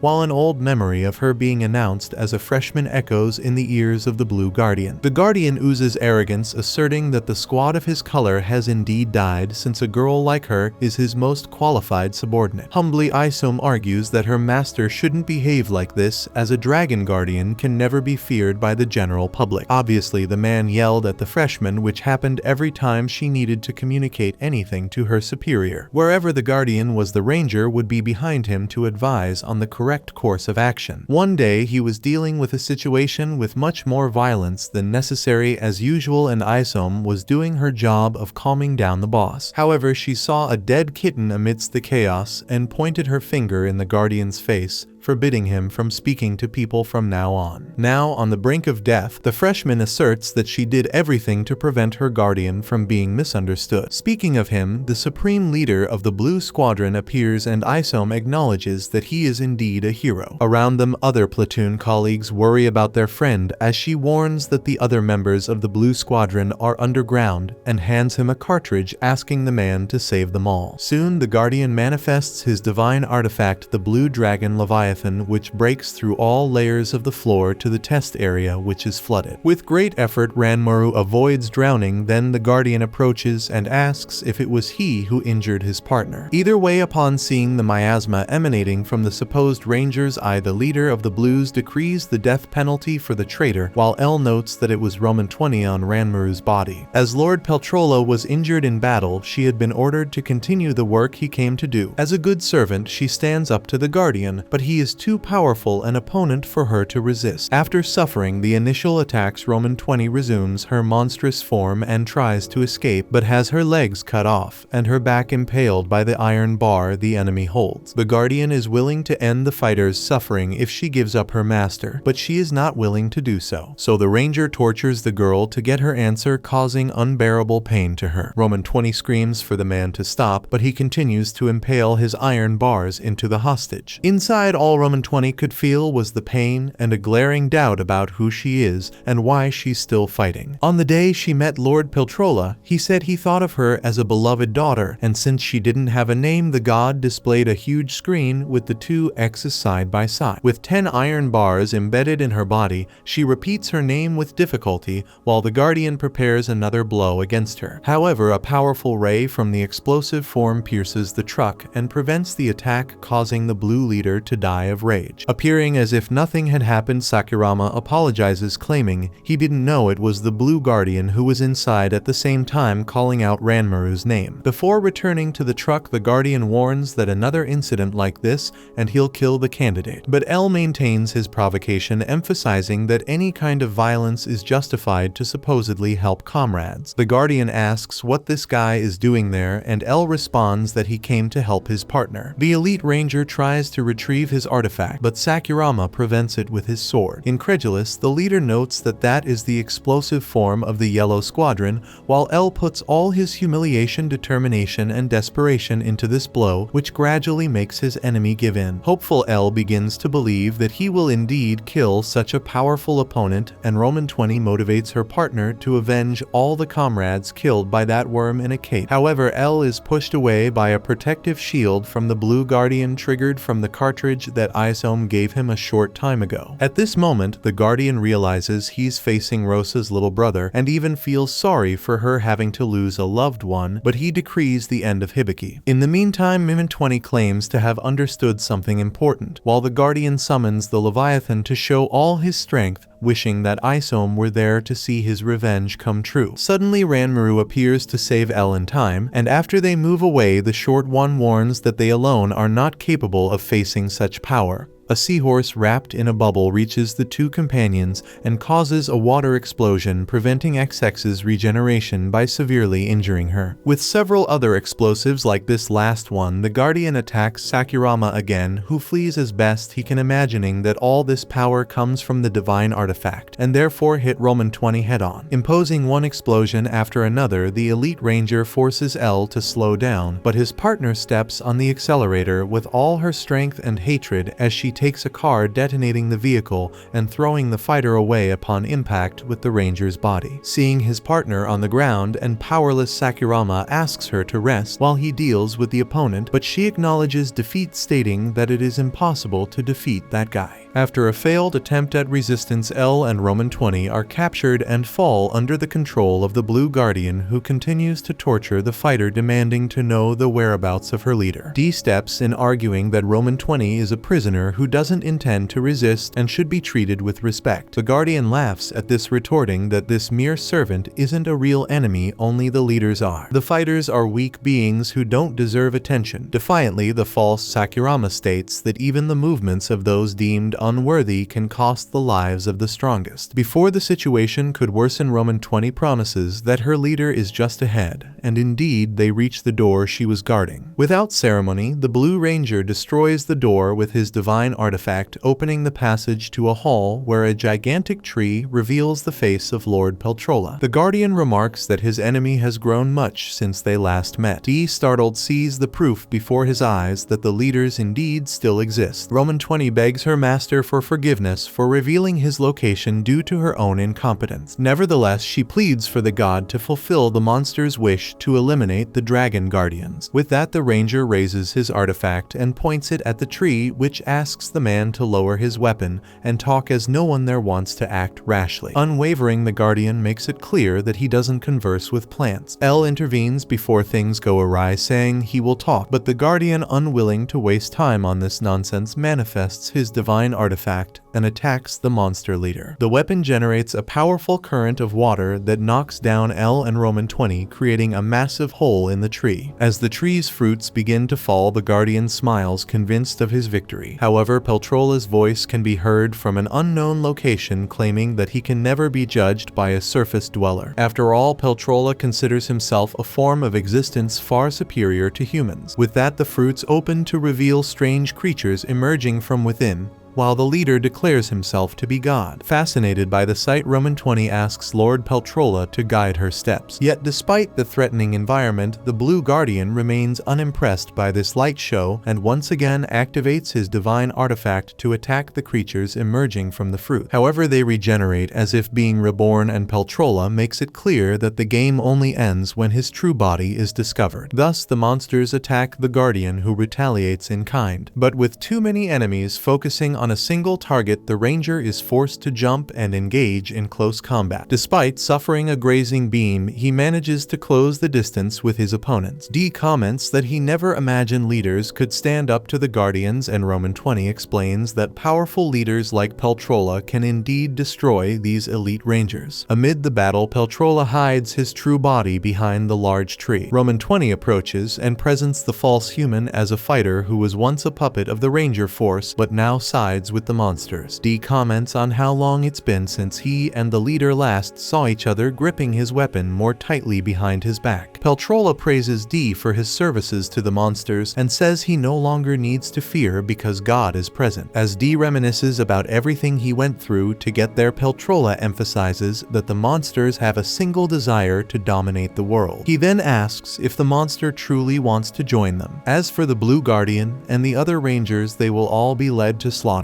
Upon hearing this, memories of the Rangers who became partners flash through the fighter's mind, prompting him to ignite his sword and drive it through the god's shoulder. Peltrola questions how a mere servant could rebel against him, and D finishes the job, slicing his sword through the leader's body. Roman 20 couldn't believe her eyes, seeing God bleeding on the ground, and charges at D, shouting that the leaders are the biological parents of the fighters to whom they swore eternal loyalty. Saved by Sakurama, Roman 20 trusted they were on the same side, but he has just committed an unforgivable crime. Suddenly, Peltrola reappears in another body, stating that such strength was expected of a dragon guardian. The guardian vows to kill all the bodies until he finds the true one. Meanwhile, away from the battle, Peltrola reveals that both the monster the opponent is fighting and the one outside the fight are his real bodies. As long as one of the bodies reaches the surface through this enormous hole, he will survive because food is abundant there. However, the freshman Rangers arrive to thwart the monster's plan, activating their divine artifacts to defeat the enemy. Still confident, Peltrola manages to handle them all at once until Suzukiri uses her time control ability to accelerate a projectile from the pink freshman, giving the monster no time to react. After Takeda attacks from above, also hitting Peltrola, Nichiko thinks the fight is won, but a small winged monster shoots at him. Luckily, Hisui catches the projectile with her metallic mouth, complaining about the horrible taste she knows all too well. Seeing this, she questions if the small bird is Peltrola,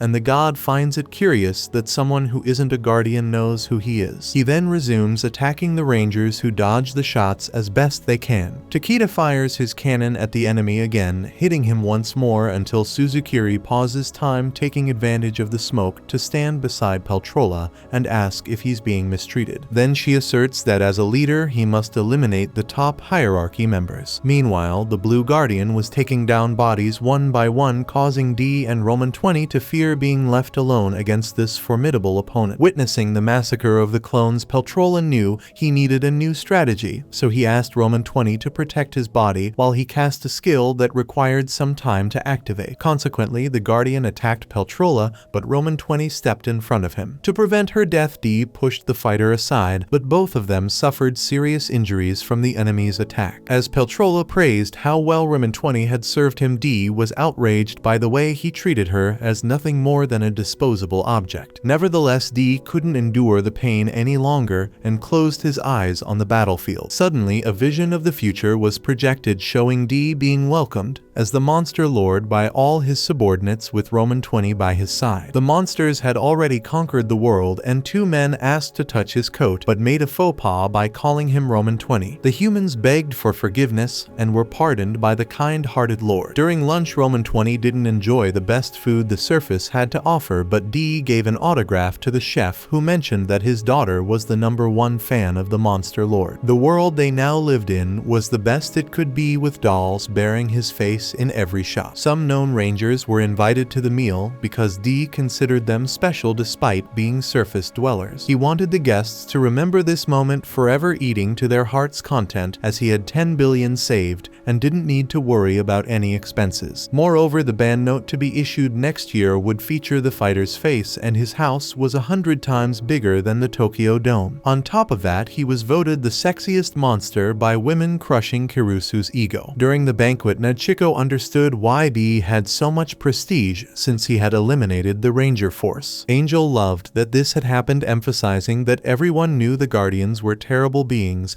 while Ranmaru believed humans couldn't complain about how they were treated now given that they lost the war. Meanwhile, the butler announced the arrival of another guest, Peltrola. The leader's presence weighed heavily on the atmosphere, and he immediately called the chef asking if he had prepared the food. Proudly, the cook confirmed, and then God killed the man, causing him to drop the autograph his daughter had received. With that, Peltrola reprimanded the humans for killing other living beings to eat, referring to the animals whose meat was served at the banquet. D ordered everyone to flee, but Kirusu said it was fine because they would give anything to be killed by a leader. Furthermore, they had committed an unforgivable crime and deserved this punishment. Thus, without hesitation, the monster leader ended the lives of all D's friends, and Sakurama revealed himself behind one of Peltrola's bodies, saying he had lost but D had achieved his goal. After all, once the Rangers were defeated, the entire planet was taken over by the monsters led by D. D replied that this wasn't what he wanted, but Sakurama insisted. It was only the fighter didn't want to imagine what could actually happen after the world was conquered. For this reason, Sakurama was doing him a favor by illustrating what the world would be like without the Rangers, but with the leaders still alive. If this happened, all the humans D had a bond with would die, including Sakurama himself. Faced with this, the Ranger extended his hand, saying it wasn't too late for them to unite. At that moment, D woke up and saw Fan20 bowing to Peltrola, saying she would soon be with him again. Nervously, D said the leader was already gone, causing Roman 20 to have an identity crisis, questioning what she would fight for now. Meanwhile, D seemed to know exactly what his goal was. Meanwhile, Kaishin was rescued by his companions and asked where the keys were. The others explained that there was a monster interference during the test, but since the signal didn't go off in this emergency, Renrin thought they could retrieve the keys. However, the others disagreed given the circumstances, and Kai admitted defeat, finally understanding that he couldn't join the Ranger Force. Ishikawa apologized to his companions, saying it was all his fault. At that moment, Angelica heard a noise and went to check it out, only to see Lord Peltrola appear before her. She ran back, saying it was the wrong person, confusing the group, but Kai saw the shadow of a wing and followed it after stealing Renrin's weapon. Similarly, the other group saw a kind of bird flying, and despite being instructed not to get involved, Kirusu pursued the mysterious creature, feeling he couldn't let it escape. Looking at the remaining member, Angel noticed that Shippu had returned to his weakened form. Kirusu tried to prevent Peltrola's escape and was about to be hit by one of his birds, but Kai appeared in time and destroyed the animal with Renrin's saber. With that done, the man realized he was facing a leader and introduced himself as an enemy, even in the face of such a threatening presence. When the other candidates arrived, God announced he would send them all to the same place their friend had ended up, prompting Urabe to ask if the leader was talking about Ranmaru, who had been defeated by this monster. Peltrola confirmed without a hint of guilt, saying that Human was consumed by the Rangers' disgrace and had no way of turning back. Faced with this, the Rangers united in their fallen comrade's memory to fight fight God. Meanwhile, D decided not to side with anyone but himself, but Peltrola was his enemy this time. Therefore, he positioned himself against the monster leader, reflecting that he wouldn't be satisfied until everything went his way. However, despite the unity, it doesn't mean that Lord Peltrola will be easily defeated. Calm and composed, the monster assures that he won't be injured, while Sakurama intends to make the enemy suffer with the blade created by the recruit he killed. With the overwhelming impact, Kirusu sees the opponent being brutally thrown and believes that not even a leader could come out unscathed from this attack. However, Lord Peltrola shows he is not just any creature and appears as good as new despite the powerful blow. Due to the power of that saber, the monster becomes curious about the device and desires to have it for himself, so Sakurama tosses the gadget to Ishikawa, making him the target. After nearly being killed by a shot, the ranger confronts Sakurama, who suggests passing the device from hand to hand because the laser takes time to recharge. Thus, the saber becomes a hot potato in the midst of the battle until Renren decides to take the risk and advance against the leader. With Angelica's help, the girl leaps over Peltrola and receives the device mid-jump. Consequently, the leader focuses all his attention on the attacker, but Angelica uses this as a distraction to catch the opponent off guard and strike him. However, using his small bird, the leader fires a laser that destroys the device and then shoots at the girl. To save Angelica, Ishikawa pushes her out of the way and takes the monster's shot, creating a massive hole in his torso. Moreover, one of Peltrola's clones subdues the rescued woman, making her a hostage. Meanwhile, the rookies are destroying the leader's copies left behind until Takeda takes a shot and loses his right hand. To resolve the situation, Nachiko performs the deer dance before restoring the lost limb of her comrade with her divine artifact. Hisui asks for Suzukiri's help to advance in time and face the target directly. Once done, one of the clones takes a strong bite, enraging Peltrola. With several clones gathering to attack together, Peltrola sees Takeda raising his cannon at him once again, but when the shot is fired and the flaming dragon heads surge through the room, Suzukiri pauses time and freezes the projectile in mid-air. Peltrola doesn't understand why the woman would sabotage an allied attack, but soon realizes that the intertwining dragons around his body were a way to trap him. Taking advantage of the enemy's vulnerability, Nachiko unleashes her most powerful strike, destroying everything around her. In the meantime, Suzukiri reflects that she cannot openly help the monster, but can facilitate his escape somehow. By incorporating his mini bird, Peltrola understands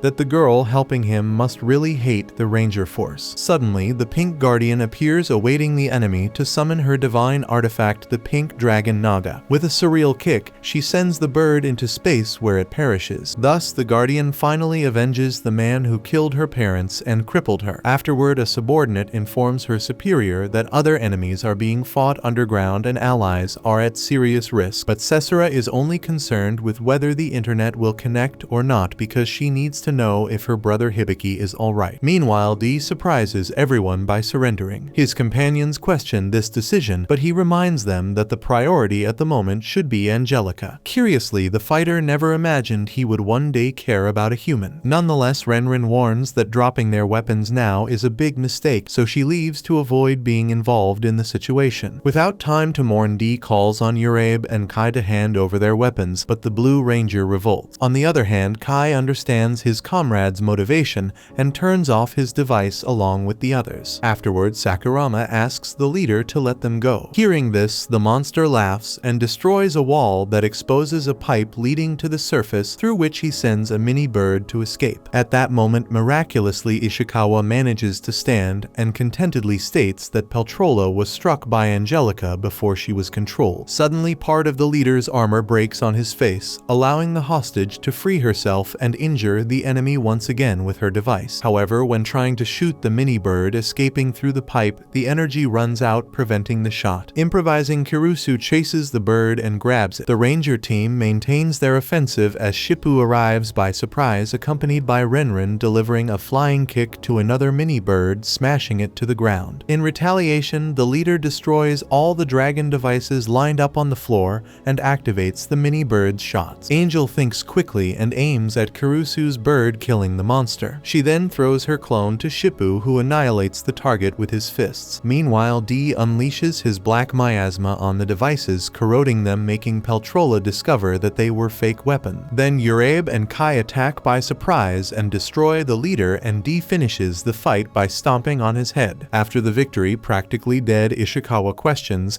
if he finally managed to act like a hero in the end, but loses his life before receiving an answer. Apart from the collective mourning, D was only thinking about one thing. Now that Peltrola is dead, his next targets are the Dragon Guardians. Far away, Shogo Aoshima was passing the time with his phone, waiting for the signal to meet up with a money transport vehicle. As soon as his colleague signals that the time has come, the other accomplices hurry the driver. Starting the heist, they knock out one by one to take the money. Excited about the successful robbery, one of the henchmen comments that Mr. Kamiya really gives the best tips, but Aoshima doesn't believe that old man deserves all the credit. At that very moment, the Red Guardian bursts into the room with his usual savior of the nation stance, delivering a speech against those who practice evil in this world. However, the gang couldn't care less about the man because, according to them, if he were the real Guardian, he would never be concerned with just any group of thieves. Yet the Ranger insists that he is the real deal, then throws all the henchmen around by spinning his cape in the air. Seeing his livelihood at risk, Aoshima charges at the superhero, showcasing impressive hand-to-hand combat skills. Admitting this, the Guardian comments that the boy would be a great addition to the Ranger force, but the young man isn't interested in fixing the world. On the contrary, when chaos reigns, everything is better for the kind of man he is. In the middle of this chatter, Draghi suddenly appears and gives some warning to the boss. Frustrated, the Ranger grumbles and gives one last kick to the thug before grabbing the money and telling the criminals to behave if they don't want to feel the wrath of justice. Despite the humiliation as they see the Guardian leave, one of the cronies bursts into laughter, prompting the others to question why. He then kicks the truck door open, revealing that a suitcase of money was left behind. With this cash in hand, the gang celebrates the successful heist with Mr. Kamiya, who always helps the group commit the perfect crime. This time, he assures them that he will prove that they were all somewhere else instead of at the robbery scene yesterday. On the other hand, far from all those broad and carefree smiles, Shogo Aoshima harbored a deep hatred for the Red Guardian and his fake heroics. Meanwhile, a woman named Wakaba sits with the boy, and he asks if she hadn't quit to work during the day. Wakaba explains that she did leave, but the company she was going to work for went bankrupt due to all those monster troubles. Because of that, she ended up returning to her old job. Hearing this, without giving any explanations, Aoshima gets up and leaves with his money intact. The next day, he places the amount on the desk of none other than Rikudo Aoshima, the Blue Guardian. Rikudo asks if he should question where so much money came from, but the young man believes the Guardian would fetch his Ranger uniform if he knew. Jokingly, Rikudo assures him he doesn't need any costume to take Shogo down. Nonetheless, he is not there as the Blue Guardian,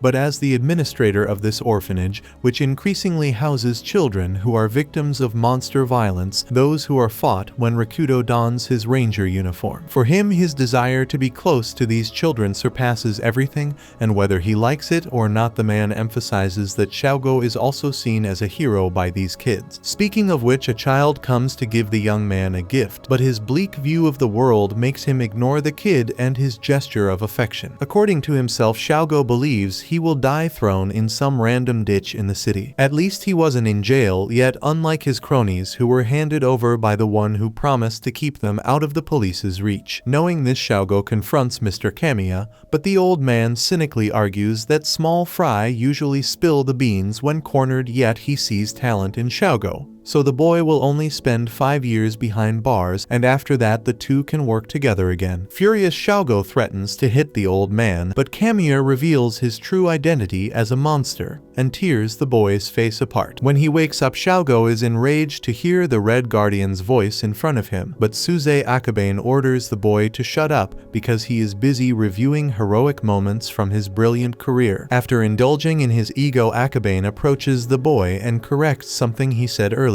Contrary to what Shogo thinks, a chaotic world isn't beneficial even for scoundrels like him. Faced with this, the Guardian offers the criminal two options. Either he rots in a dark and lonely cell for the rest of his life, or he chooses to punish the monster who turned him into the police. Moreover, Akabane reveals that Rikudo, the current Blue Guardian, was forcibly retired while Shogo was asleep, so the Ranger wants the boy to take on that role. Years later, faced with an enemy so strong, Shogo Aoshima seems ready to give up on his life, but Kano saves him from a Peltrola shot by pushing his boss. This gesture gravely injured the boy, but Xiaogo assures he won't make the same mistake as before by letting his allies be killed. Then, with his divine artifact, he envelops the leader in a water bubble and drowns him, avenging Isome. In the hospital, the freshman suddenly wakes up shouting that she isn't dead, yet causing her friends to cry thinking she was going to die. Meanwhile, the Blue Guardian is tending to Kano until D appears to continue his journey of vengeance against the Ranger Force.